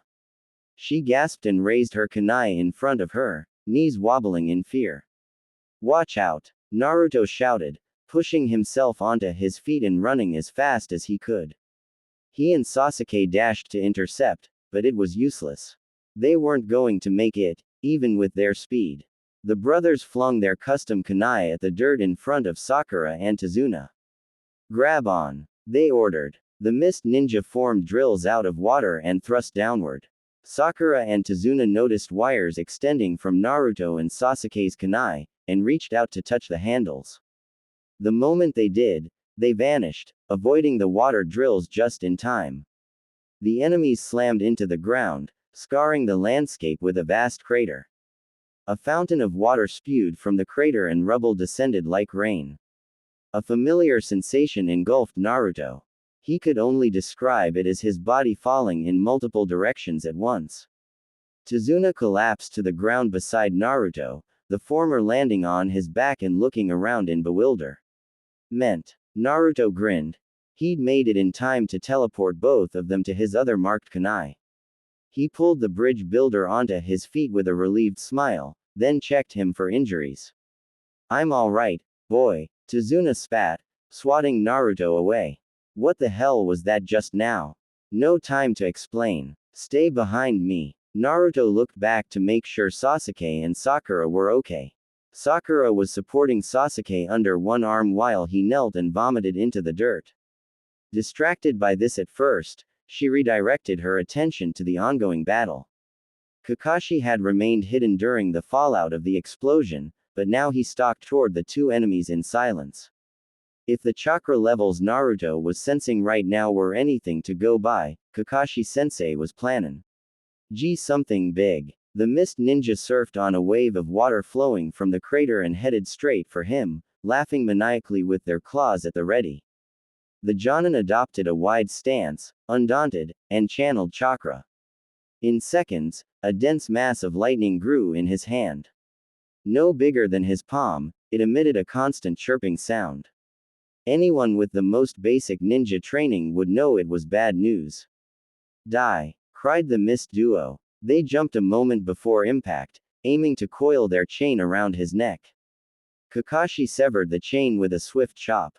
The current of lightning energy traveled along the broken ends of the chain and hit both enemies. He leapt onto dry ground as the lightning surrounding his hand faded. The water flooding the crater was infused with electricity. Both mist ninja writhed and screamed, then fell limp, washing up near Team 7. Kakashi strode over to Tazuna. Whoa, that was awesome. Naruto said, his eyes wide with awe. Kakashi-sensei was so strong. Not as strong as his dad, but still.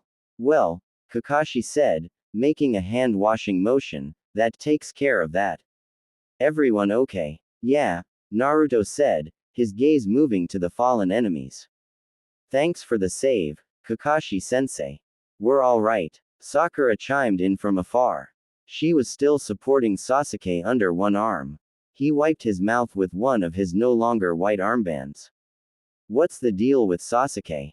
Kakashi glanced over his shoulder. Naruto assured him there was nothing to worry about, but didn't go into detail about Sasuke's Flying Thunder God issue.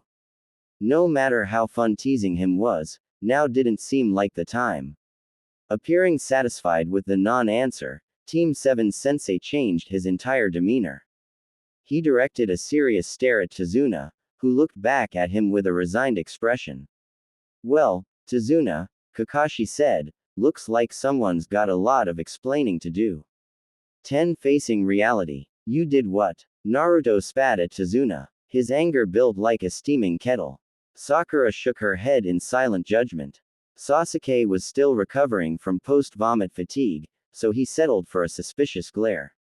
Kakashi dropped the second of the freshly hogtied enemies next to a tree. I sensed these guys watching us a long time ago. Our mission brief didn't mention enemy ninja, so I wanted to see which of us they were after before I took them out. It seems they were targeting you, Tazuna. He retrained his gaze onto the bridge builder. But you already knew that. Tazuna grunted and avoided eye contact. Kakashi continued, if we'd known this information earlier, we could have assigned the mission to a squad of the appropriate skill level. We were only expecting to guard you against petty thieves and gang members, not trained assassins like the Demon Brothers of the Mist. Given what we know now, this mission is far too dangerous to be classified as AC rank. Quote, what's your deal? Naruto said, stomping over to Tazuna. He pointed a finger in his face, but got no reaction. Hey, I'm talking to you, Mr. Tazuna. You trying to get us killed? No, it's not that at all, Tazuna said in a low tone. He cast a somber frown up at the sky. You kids probably wouldn't understand, being from such a well-off, fortified place. He shivered, his eyes shutting tightly as if he were trying to block out a painful memory. Back home in my village, we don't have the guaranteed support of military forces to fall back on. We work for every scrap we manage to scrounge up, and even then life is a struggle. We don't have the kind of money needed to order a skilled detail of ninja. It's a drop in the bucket for wealthier lands like yours, but between the thugs terrorizing our people and the farmland that doesn't always yield enough product, paying a higher rate just isn't an option for us. He looked at the group with a defeated stare.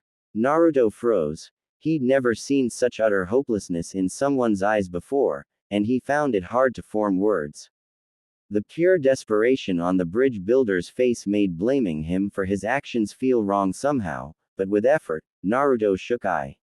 Tee off. He looked back at Kakashi, who was quietly processing Tazuna's words. Okay, Naruto said, to be honest, yeah. You're right. I don't know what it's like to struggle to get by. I grew up in an amazing village, with plenty of resources and strong people I look up to. But that doesn't change a thing. You still tried to pull one over on us by saying this was just a standard escort mission. According to the rules, our mission should be terminated. The right thing to do would have been to be honest with my dad and see if he'd work something out.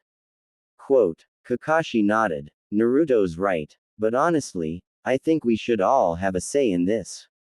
What do you two think? Once we pass into the land of waves, territory, it'll be treacherous. We may not be able to back out so easily at that point. So I'm leaving it up to you three. Sasuke's forehead crinkled as he weighed the pros and cons. Well, we're already part of the way there. I say we stick it out. Sakura looked from Sasuke to Naruto. I'm in if you two are. Sensei, you taught us that teamwork is one of the most important things for a squad of shinobi. Right. Kakashi smiled. Exactly, Sakura. Well said. And you, Naruto, are you up to the challenge? We may face some really dangerous enemies who are on a different level than these guys. He nodded toward the still unconscious demon brothers. I can't promise I'll be able to properly protect the three of you along with Tazuna at all times. Quote. Basic logic told Naruto that it was better to let another team pick up Tazuna's request. Maybe he could speak on the man's behalf to Minato about accepting the mission for a cheaper rate. Just this once, his father might allow an exception given the circumstances. Then again, Naruto asked for a more difficult mission to begin with, and now it had fallen into his lap. This must have been fate, he mused. Refusing to take this opportunity would be silly. Well, alright then, Naruto said. I vote we hang in there. I'm not about to back down from a challenge, believe it. He raised a fist and smiled. Let's do this. Cutting the moment short, he glared at Tazuna. No more secrets though, old man. Quote. Tazuna bowed his head, no longer giving off hostile or skeptical vibes. I promise. No more secrets. He pulled a half-empty bottle of sake out of his bag and took a swig. Also maybe lay off the alcohol, Kakashi said. You'll need your wits about you as we cross into enemy territory. Yeah, Naruto said. Geez, can't you stop chugging that stuff for even a second? You're worse than Grandma Tsunade. Grandma Tsunade. Tazuna echoed, mouth widening in surprise. As in Tsunade of the legendary Sannin. Yeah, Sasuke said. She's our godmother. Taking in the young Uchiha's words, Tazuna dropped his arms to his sides, nearly spilling his bottle. He blinked several times at Sasuke, who looked back with a plain expression. You're serious? Well, how about that? This guy was unbelievable. Most times, when Naruto met people from other villages, they treated him with respect. Some even feared him. His family's reputation preceded them, after all. Yet somehow, this sake-inhaling machine of a man had heard little of Naruto's family, or their connection to two of the legendary Sannin. Folks in the land of waves must have missed the memo, what with having no ninjas and all. Anyway, Kakashi said, I'll send word to the village to pick these guys up and then we can head out. He formed a few hand signs and touched the demon brothers' foreheads, placing them under what Naruto recognized from his studies as a paralysis jutsu. Naruto grinned. Don't worry about that, Kakashi-sensei. I'll take care of it. How are you going to manage that? Kakashi asked, scratching his head. When I punched them earlier, it wasn't about landing a hit. Naruto walked over to the men and held one of their palms open, revealing his flying thunder god mark at its center. See? Ah, Kakashi said. Pretty impressive. Even I didn't notice you pulled it off. Sasuke smirked. You're always working some angle, aren't you? Wow, Naruto, Sakura said with a broad smile. That's amazing. The team had very little daylight left, so they wasted no more time. Kakashi scribbled a note on a piece of paper, stuck it in one of the demon brothers' pockets, and gave Naruto the go-ahead. He sent them to his dad's kunai that he marked during training. The vague sensation of his diminished chakra reserves was little more than an itch, but it worried him. He had plenty of chakra to spare compared to most people, but even for him, each teleportation used a noticeable amount. Now that he was familiar with the jutsu, knowing that Dad could use it so often without needing to recharge was mind-boggling. Was his father really just that strong? The group stayed their course, not speaking much until they made it to the shoreline. Tazuna in particular offered little in the way of conversation, other than informing everyone about the identity of the person who wanted him dead. He was a crime boss named Gato. When they reached the dock leading to the land of waves, it was dark out. Fog rolled in from across the water. A quaint wooden boat arrived under the cover of fog to pick them up. Team 7 waited for their client to board first, then climbed in after him. Naruto took note of the fact that the motor was off and the rower had traveled here by hand. The latter exchanged whispered words with Tazuna before taking off from the dock. He moved the boat back across the water with his passengers in tow, carrying them deeper into foreign territory. The thickening fog seemed to have a life of its own. The hazy beast crept closer and closer until at last, it swallowed their boat whole. An uncomfortable chill set in. Rhythmic splashes of water punctuated the uncomfortable silent journey, further cementing the reality that they'd officially departed from the land of fire. Sakura was the first to break up the monotony with a series of questions. Speaking just above a whisper, Kakashi provided a brief overview of differences in the culture of the land of waves versus the land of fire. While the impromptu lesson was interesting, Naruto couldn't help feeling distracted. His lips curled into an involuntary smile. Sure, they were headed somewhere dangerous, and that wasn't great news, but there was an upside. Naruto couldn't wait to measure his skills against real combatants, people who weren't having a friendly spar with him or pulling their punches because he was the Hokage's kid. It's not like he wanted to get beat up, but there was a small part of him that wondered how many of his victories were earned versus due to people holding back. Why are you grinning like that, idiot? Sasuke said, cutting his thoughts short. Naruto narrowed his eyes. Who knows? Maybe I was just thinking about taking out more bad guys than you when we face Gato's thugs. Sasuke scoffed and looked out over the water. In your dreams. His words lacked weight, giving the impression that although his body was here in the boat, his mind was elsewhere. Could Sasuke be worried? No. There was no way he'd let something like this shake him up. He was always so confident. Naruto put the silly thought out of his mind. Their boat ride stretched on for a mind-numbing amount of time. Naruto found himself struggling to stay awake more than once. A quick peek at the others reminded him of the seriousness of the situation. Kakashi-sensei scanned the area, doing his best to see through the boundless fog. Sakura was biting her nails, while Tazuna was curled up against the side of the boat, trying to make himself as small a target as he could. Everyone may have acted calm, but it was all a facade. The boat glided along, a mere speck next to the massive unfinished bridge spanning across a large swath of the ocean. It loomed over them, shrouded in fog like some ghastly monument. Naruto's mouth fell open. This was the unfinished version. Hey Mr. Tazuna, he said, startling everyone out of their inner thoughts. What's the reason you're building this bridge, anyway? Honestly, Tazuna sighed. That bridge is our lifeline. A small country like ours, that doesn't have ninja for protection, is bottlenecked in an isolated location. Gato, the man I told you about earlier, is using our isolation against us and controlling our flow of resources.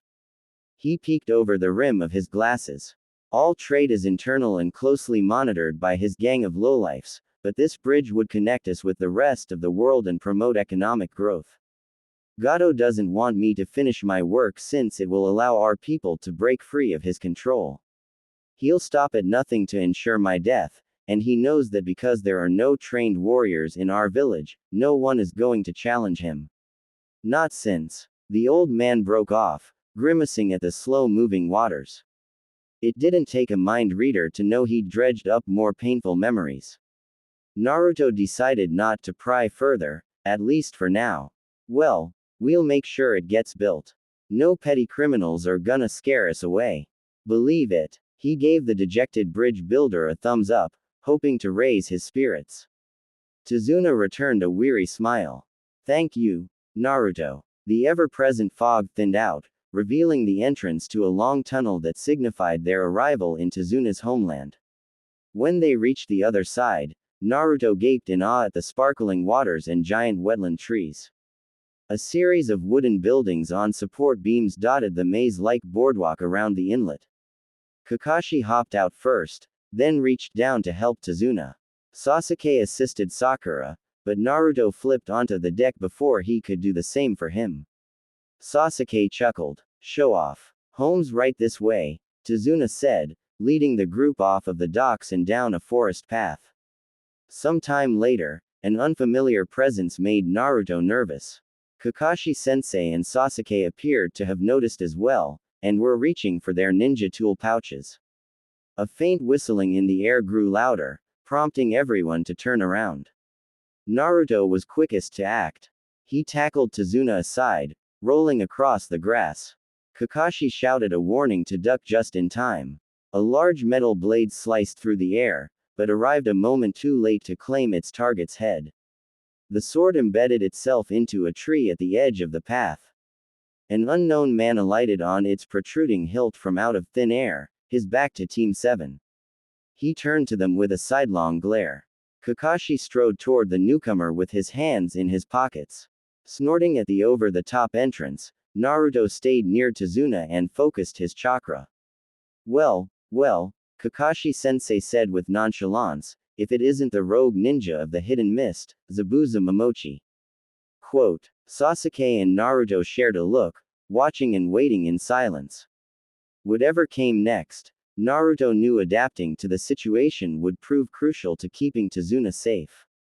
A careful once-over revealed much about the rogue ninja before them.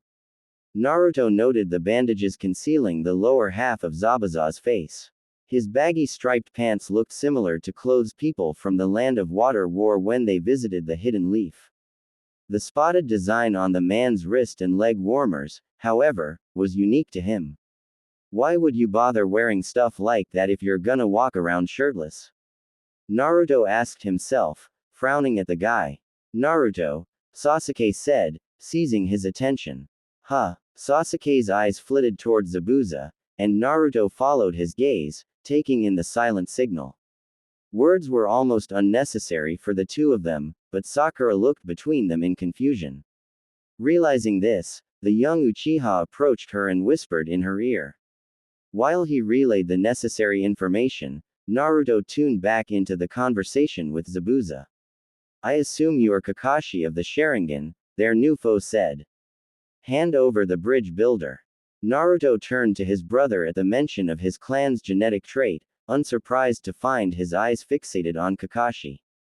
You must be the one, Sasuke whispered, as if recalling a long-lost memory. The non-Uchiha Sharingan wielder. That's right, Kakashi said, reaching for the portion of his face covered by his headband. If it's Zabuza we're dealing with, I'll need to use this. He exposed his hidden Sharingan, taking a battle-ready stance.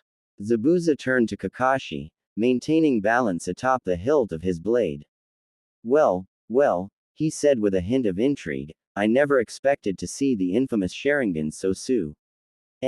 This is an honor. A metallic wire darted between Zabuza's legs, looping past one of them before constricting around his foot. He looked down and gasped, stumbling and flipping off of the sword hilt in order to free himself. Sasuke pulled on the other end of the string, preventing Zabuza's escape. The mist assassin rolled in midair, breaking his fall with both muscular arms. However, he was unable to move from his grounded position due to the wire still wrapped taut around his leg. Naruto swooped in, taking the opportunity to toss a volley of kunai at the incapacitated man. Zabuza shielded himself as the ninja tools rained down. Despite his raised arm, the kunai lodged themselves into his body in several locations, drawing blood. This didn't last long. His body destabilized, turning to a gel-like substance before completely collapsing into a puddle of water. Hey, brats, his voice called from across the nearby lake. You missed. Quote. The genin turned to observe Zabuza, who posed casually atop the water. He chuckled, getting into a combat stance. Naruto, Sasuke, Kakashi said with disbelief. I never expected that sneak attack from you. Quote. We wanted to see if this guy was all talk, sensei, Naruto said. He snickered as Kakashi stared back at him. Right, Sasuke. Not acknowledging Naruto's words, Sasuke whispered, damn. I was hoping we could land a hit early on.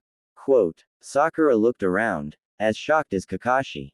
She backed up toward Tazuna with a deep frown on her face, the reality of her inability to keep up sinking in. Tuning into this with near psychic awareness, Kakashi called out to her. Good job, Sakura. Stay vigilant and protect the bridge builder. Yeah, Zabuza said, his voice coming from another location this time. He's right. Sakura and Tazuna took a moment to process that he was no longer standing on the lake and that he sounded much closer. They turned around and gasped in horror. There Zabuza was, crouched at their blind spot, a murderous glare on his face. You wouldn't want something like this to happen. He seethed. Sakura lunged toward the assassin, kunai in hand, but was swatted aside by one sinewy arm. Kakashi dashed to intervene, catching her before she could slam into a tree. Sakura! Naruto shouted. Tazuna! Run! Rising to full height, Zabuza grabbed Tazuna by the throat. He lifted him off of the ground, applying pressure. The bridge builder's body twitched and, with a wet snap, went limp. No! Sakura cried, staring at the fallen body of their client. She sank to the ground, shaken by the sight before her. Kakashi stood by with a hand on her shoulder. A loud poof interrupted the gravity of the moment. What? Zabuza growled, watching as the fake Tazuna before him vanished. He searched the area for the caster of the shadow clone jutsu, his previous confidence gone. The real Tazuna disappeared behind the treeline alongside Naruto. Sasuke smirked at the Jonin's rage. He called out to Sakura as she breathed a sigh of relief. Come on, Sakura, we have to protect them. Following his lead, she ran for the forest. Realizing what their plan was, Zabuza flew through hand signs, conjuring a wave of water from the lake and morphing it into the shape of a dragon. Kakashi stood in the way, mimicking his opponent's hand motions with little effort. He countered the technique with a water dragon of his own. How? Zabuza said, frozen in surprise. You copied my moves before I was finished. It's simple, Kakashi said as his jutsu crashed into Zabuza's. Water sprayed in all directions. I can see your future, Zabuza. Your future is death. The agitated mist ninja grunted. Figures they don't call you Kakashi the copy ninja for nothing. But don't underestimate me either. Quote. Droplets of water pooled together near Zabuza's sword, taking the shape of a replica of himself. The water clone wrestled his blade free from the groove in the tree, then tossed it at Kakashi's head. The leaf Jonin reacted without turning around. He fell forward, and with a rising back kick, sent the blade on an upward arc. Then Kakashi focused chakra into his hands and feet, pumped off of the ground, and followed up with a spinning kick to the tip of the sword's handle. Zabuza scarcely had time to dodge before the blade shot forward at an angle, embedding itself into the dirt behind him. Kakashi landed and returned to a neutral stance. Fog settled in while the two men stared one another down. I can see your moves, Zabuza. A blur of trees and shrubs flew by as Naruto hurried through the forest next to Tazuna, who led the way to their destination, one panicked instruction after another. Making sure to stay close enough that Tazuna could keep up, he mentally prepared himself to move at top speed if necessary. Zabuza was a Jonin, not just some weakling. His catching up to them was a very real possibility, even with Kakashi-sensei holding him off. If that happened, Naruto would have to fight like their lives depended on it to survive. Sasuke and Sakura's chakra signatures grew stronger by a small amount, but it was enough to bring a smile to Naruto's face. That meant his and Sasuke's plan worked. The others were on their way. They just might get Tazuna out of this mess after all. Sensing a sudden spike in foreign chakra, Naruto nudged Tazuna out of the way and raised his kunai to counter an incoming attack. A needle-like projectile punctured the tree beside him, and a few more came hurtling at him from behind the overgrown foliage. Naruto deflected the needles with near-perfect accuracy, dodging one that would have hit its mark. Then he put his all into tracking the assailant. It was no use. No matter how hard he squinted or tried to trace the unfamiliar chakra source, he was still unable to make out the location or identity of his attacker. The dense forest provided such effective cover that for all he knew, the enemy could be anywhere right now. Whoever they were, Naruto was pretty sure they weren't Zabuza.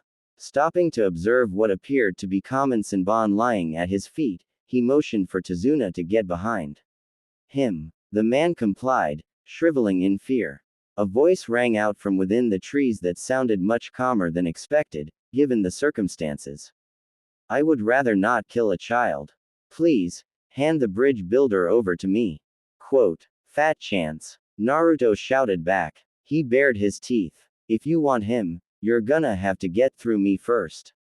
Believe it. Very well. Please do not blame me for what happens next. You see, I have a mission I must complete. Quote, oh yeah, Naruto said. Well, so do I, pal. A rustling in the trees overhead made Tazuna shudder. Naruto closed his eyes and took deep, slow breaths. The enemy might strike at any moment.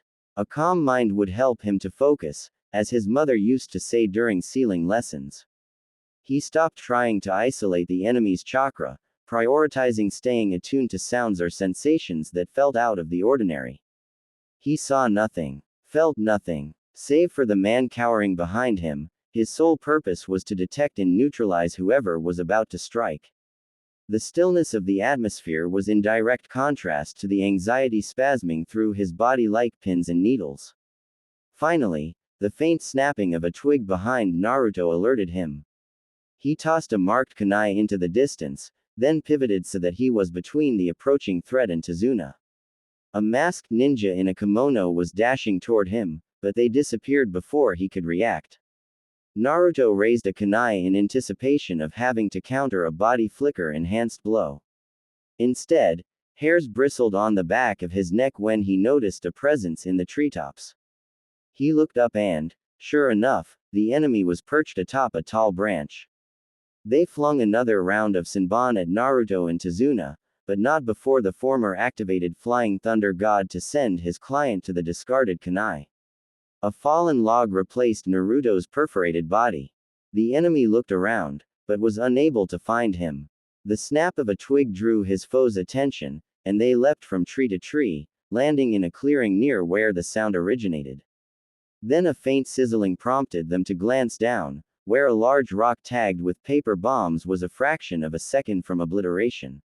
The enemy flipped backward, but the chunks of rock that scattered from the epicenter of the blast pelted their mask, cracking it in two. Mask still intact, they paused to take a breath. A ring of trees surrounding the area were shaken by the blast and hailed a blanket of leaves amongst the rubble. Then a consecutive series of puffs shrouded the unknown ninja in smoke. They looked up to see that the many leaves had been replaced by several dozen Naruto clones, which were free-falling in their direction. Gotcha! They announced in a chorus of triumph, descending on Tazuna's pursuer. What happened next was difficult to process. The temperature dropped so fast that before any of the clones could reach their target, they found themselves immobilized. Ice coated their bodies and the air itself froze over, reducing their cheers to muffled grunts. A ball of frozen moisture expanded into a reflective mirror under the enemy's feet. They descended into the mirror and then it destabilized, leaving behind a puddle of water. Icy clones rained down on the clearing, most shattering on impact. The real Naruto watched from afar, having just managed to evade the cold snap before his hand froze. Still, movement was more difficult and he couldn't feel a thing in a few fingers on the affected hand. He rolled his shoulder, doing a quick check and finding Tazuna was still headed toward his destination deeper in the forest. Good going, old man. I'll catch up to you as soon as I take this guy D. Another ice mirror formed in an instant. If Naruto hadn't known how to sense for chakra spikes, the kimono-clad foe would have dealt far more damage to him than a cut on the cheek. They dashed past and did a quick heel turn to stop their momentum. Iced-over blades of grass crunched under their sandals. Behind Naruto, the second mirror turned to slush. He rolled onto his feet, cursing at the hit he'd taken. The enemy gripped a senbon between each knuckle, wielding them like a claw. So fast, it's like fighting Dad. I don't wish to kill you, came their filtered voice. Its calm, yet firm tone made the words almost more unsettling, but Naruto schooled his expression. Then just leave us alone and go back to wherever it is you came from. Quote. They raised their false claw, poised to continue the battle.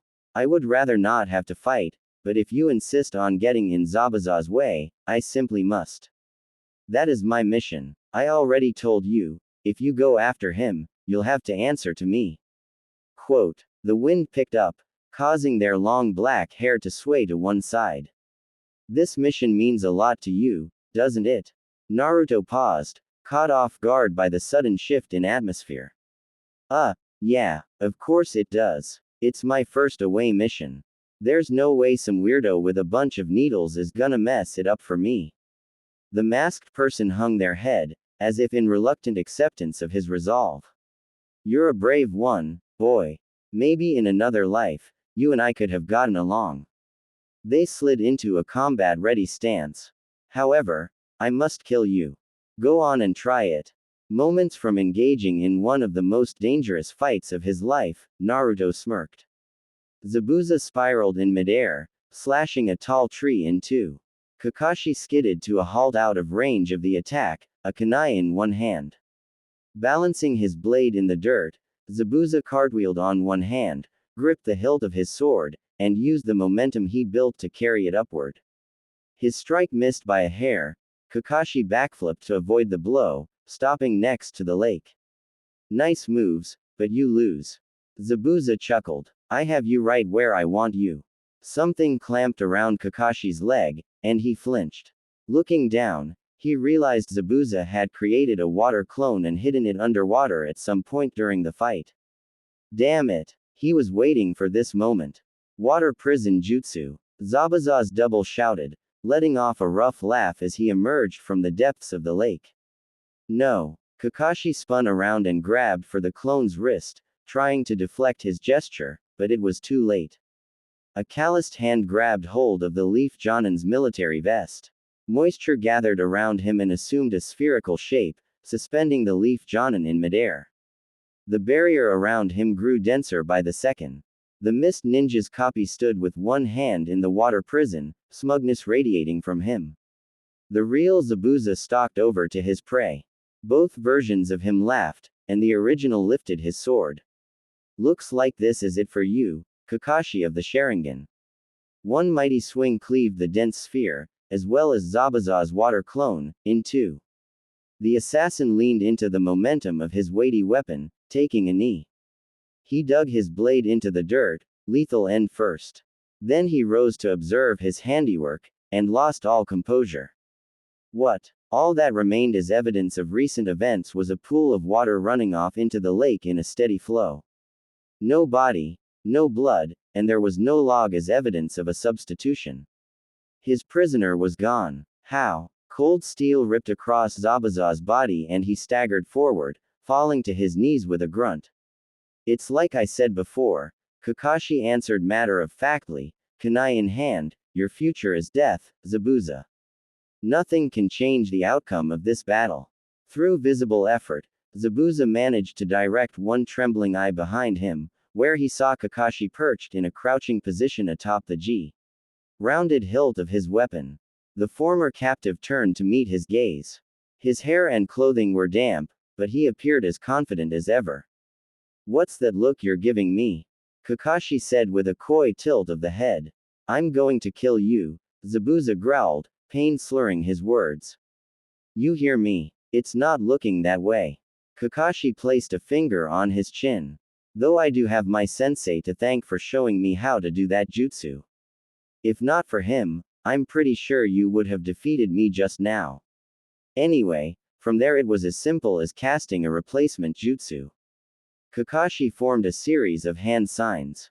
Zabuza tried to stand, but his legs buckled. He collapsed again, but pushed himself back onto his feet. Kakashi eyed the long diagonal slash down Zabuza's back, plus the quick tendon-severing blow he dealt in the same instant. There was no way the swordsman was still in fighting shape. Relief washed over the victor of the battle as he looked upon the state of his foe. Thank you, Minato-sensei. Your lessons saved me quite the hassle, and possibly my life. Kakashi extended one arm, channeling a current of his dwindling chakra until a mass of lightning enveloped his hand. Trying to keep this jutsu stable was like holding an exercising weight steady, with the added annoyance of an endless chirping in his ear. He stepped around Zabuza and stood over him, making eye contact. Any last words? Kakashi asked, his voice flat. Damn you. The mist ninja choked out. What the hell was that jutsu? It's called Flying Thunder God. As one of the 7 swordsmen of the mist, I'm sure you've heard of it. Quote. Zabuza responded with a defiant growl. If I'm being honest, I've neglected to put time into practicing it after the 4th taught it to me. Kakashi shrugged. I'm as surprised as you are that the seal I placed on your clone worked at all. Quote. I'm not dying here. Zabuza spat, tufts of grass in an apparent futile attempt to withstand the pain coursing through him. You are. Having heard all he cared to, Kakashi pulled his lightning blade wielding arm back and widened his stance. He thrust forward at a downward angle, going for Zabuza's heart. Kakashi's exposed Sharingan enhanced every detail, ensuring his aim would be true. Frozen flakes fell like rain through the trees as Naruto crossed weapons with the masked enemy. He leapt from tree to tree, matching most strikes and evading those he couldn't. The pure ease with which this person kept up with him was shocking, to say the least. Dad's speed drills were in large part to thank for his not being full of holes. The two pushed off from one another, landing on parallel branches and taking a moment to rest. Naruto frowned at the sight of his enemy, who wasn't so much as panting from exertion. They leveled one frosted over Senbon, putting him on edge. However, no attacks came his way. You are skilled, the raven-haired ninja said. But I must not lose. That's my line, believe it. Naruto retorted, balling a fist. He paused when a chakra signal nearby alerted him to trouble. Spikes of pain radiated from the backs of his calves, sending him to his knees. He glanced back at two Senbon that dug deep into his legs, immobilizing him. Sure enough, there was a mirror in the distance. The masked foe was no longer in front of him. Their reflection stared back at him from inside of the mirror. When did they even start that attack? Worse than the piercing sensation in his legs was the devastating reality that even at his current speed, he might be outmatched here. Naruto ripped the Senbon out, gritting his teeth through the pain, then wobbled to his feet. Regardless of how bleak things were beginning to look, giving up here wasn't an option. Sasuke always said that no one was unbeatable. It was time to test that theory. I'm surprised you can still stand, the enemy said from within the ice mirror. As a sign of respect for your resolve, I'll grant you a swift demise. Naruto readied his kunai, but in the time it took him to raise the weapon, his foe vanished from the mirror. The crystalline structure fell apart. Tense silence claimed the forest once again. Naruto dropped to the forest floor and made a wide stance, keeping his back to a tree. Out of nowhere, a single Senbon flew at him from the side. He tried to dodge, but the enemy was too quick. The Senbon drove itself into his neck. His body seized and he lost all control of his movements. Stiff as a beanpole, Naruto took a hard fall, chin first. The impact left him dazed and confused until the moment he blacked out. The sound of the ice user's footsteps approaching his motionless body filled him with dread. Sasuke led the way through the forest, hopping from branch to branch with Sakura close behind. Naruto and Tazuna were moving faster than he expected.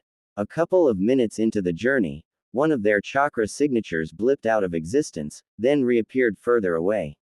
Sasuke honed in on the isolated signal and grunted in recognition. He glanced over his shoulder mid-jump. Sakura. She blushed and wiped hair out of her face. What is it, Sasuke? Naruto's sent the bridge builder up ahead with Flying Thunder God. He must be in trouble. Quote. What? But Kakashi-sensei's already fighting Zabuza back there, right? He must not have come alone. It would be a smart move. The Uchiha clicked his tongue. To be honest, it was stupid of us not to expect something like this. Quote. So what do we do? Sasuke let the moment hang before he replied. If I know that idiot, I'd guess he wants us to go on ahead so he can fight alone. But that's dangerous. Why would he? He narrowed his eyes. He's Naruto. Quote. Good point. Anyway, you go ahead of me and meet up with Tazuna. I'll split off to check on Naruto. When she took too long to answer, Sasuke turned back to find her brow wrinkled in concern. Got that? Are you sure? What if he's fighting another Jonin? Sasuke stopped, and Sakura settled on the branch beside him. He turned to her with a hard stare. Look, Sakura, no matter what kind of threat it is, our primary objective is to protect the bridge builder. The longer we debate this, the more danger we could be putting him in. She frowned, but didn't object. I understand. Be careful, Sasuke. Sasuke nodded and darted in the direction of Naruto's chakra signature. Behind him, Sakura continued on as instructed. Whoever Naruto was fighting was giving off a stronger signal. Did that mean Naruto was losing? Sasuke put a bit more chakra into his feet, increasing his speed. When he arrived, a stranger was walking over to Naruto, who lay motionless in the dirt. Whatever happened to him, he seemed to have been rendered unconscious. The enemy ninja wore a mask and kimono. Upon seeing them lift a hand armed with Senbon between each finger, he flung a flurry of shuriken to ward them off. The foe shimmered away, standing a few feet from Naruto in silence. Sasuke landed beside his brother and shook him with one hand while keeping an eye on the new variable in this situation. Naruto, are you alright? Wake up. I haven't killed your comrade, said the masked ninja. Not yet. Sasuke glared, running through dozens of potential scenarios in his head. He didn't know this person's jutsu or capabilities, so he couldn't be certain how a direct confrontation might end. If whoever this was had taken Naruto out, that meant they were no pushover. You're probably wondering how best to defeat me right now, aren't you? They lowered their clawed hand. I don't like to fight, but I will if I must. Maybe you are more logical than your friend here. Take him, and the girl who was with you a moment ago, and leave. Sasuke's blood ran cold. He'd assumed Sakura was far enough away not to be noticed. If you give me the bridge builder, they said, I won't end your lives. Stay out of Zabuza's way. Using the time they allowed him to consider the proposal, Sasuke leaned down and pulled an object free from Naruto's neck. It was a Senbon. There was blood on the tip. Hoping with everything in him that it wasn't poisoned, Sasuke turned to his foe. He drew two kunai, holding one in each hand. I have to hold them off until Naruto wakes up. There's no way I can carry him and fight this enemy off. I see you have made your choice, they said with a tinge of sadness. Very well. They closed in fast, swiping with the clawed hand. Sasuke ducked under the strike and sliced through the assailant's ribs, or so he thought. His hand felt nothing but air. He looked around, but his attacker had vanished.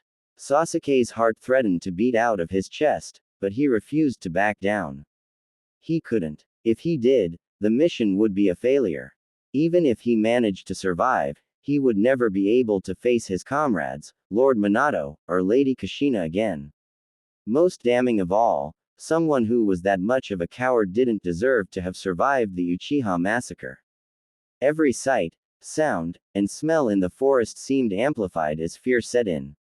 Sasuke gripped his weapons tighter, centered himself, and focused. He needed to rely on his training now more than ever, or he and Naruto were as good as dead. Waiting until he sensed the enemy's presence again, Sasuke rolled forward.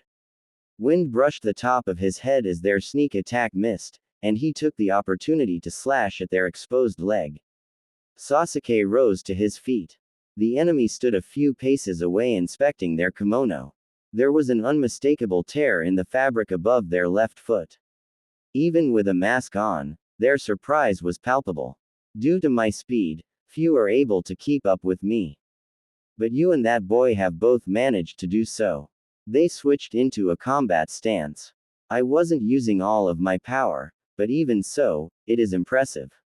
I guess you counted us out too soon then, huh? Sasuke smirked. Come on, Mist Ninja. Let's finish this. While he wasn't certain he could back those words up, he thought it best not to show weakness of any kind right now. The enemy all but glided forward, reduced to a blur, and delivered several cat-like slashes. Sasuke did his best to block and parry, but was beaten back by the force of the strikes. He tripped over a root on the forest floor. Capitalizing on his vulnerability, the foe tore him to shreds, then stared in shock at the chunks of wood that took his body's place. Taking advantage of the element of surprise, Sasuke charged in with a spinning kick. He missed by an inch and his foot landed in the crook of an aging tree. Minato's speed training was a godsend, but even so, it was fast becoming apparent that this person was on another level. You can't defeat me like that. I wouldn't be so confident. Sasuke shot back, using the tree as a support to spin sideways and toss one of his kunai. They snatched it out of midair without flinching, then examined the hilt, where an inactive paper bomb was applied. Your friend tried this trick earlier. The masked ninja flung the explosive away, then formed hand signs. Sasuke grimaced. He didn't know this sequence. Whatever the jutsu was, it had to be bad news. He threw his second kunai to stop them from completing the signs, but they finished in time to catch the projectile yet again. Too slow, they said in an ominous, monotone voice. Sasuke smirked and pulled hard on a metallic string attached to the end of the kunai. The mist ninja was thrown off balance and fell forward into the path of a powerful backhand. They brought an arm up to absorb the blow, only to be knocked off of their feet. Sasuke charged in for a follow-up attack as the enemy rolled into a kneeling position. A chilly breeze picked up and a mirror made of ice materialized behind the enemy. They stepped backward, into the mirror. Sasuke's incoming punch arrived too late, his fist smacked harmlessly against the ice. A reflection of the enemy stared back at him from within the mirror. Sensing an uptick in their chakra, he distanced himself and braced for an attack. Instead, a series of identical mirrors materialized among the trees. Sasuke whirled around, losing count of how many there were. Some were at ground level, and others floated as high as the treetops. The Uchiha deflated at the realization of the scope of his adversary's abilities. It wasn't like he was accepting defeat, but fighting someone like this and saving Naruto at the same time felt next to impossible. How could he? No. There's one way. Sasuke returned to Naruto's side, weaved the signs for a fireball, and sucked in a breath. He directed the flame at the closest mirror, using the obstruction in his enemy's vision as a window. Dropping to one knee, he nudged Naruto again. This time, the blonde groaned and lifted his face from the dirt. Sasuke, he rasped, taking a moment to register what was going on. Naruto, send us to Tazuna, now. There's no time to exply. Sasuke paused to whip out a kunai and deflect a flurry of senbon. They'd come flying at him through the mist and smoke left behind by his fireball, which failed to melt. The ice mirror. Just do it. I won't allow you to escape, said a chorus of voices. Sasuke looked from mirror to mirror. The enemy's reflection was in each one. Naruto got to his feet, rubbed his neck where the senbon struck him, and joined Sasuke's side. Damn, that bastard got me in the neck. He hissed through the pain, going silent for a moment when the Uchiha boy turned to him. Hey Sasuke, your eyes. There. His speechlessness gave his brother pause. Sasuke touched his face out of reflex, brushing his fingertips against his eyelashes. Now that Naruto mentioned it, there was a marked difference in the acuity of his vision. He hadn't noticed the shift due to being so caught up in the heat of the battle.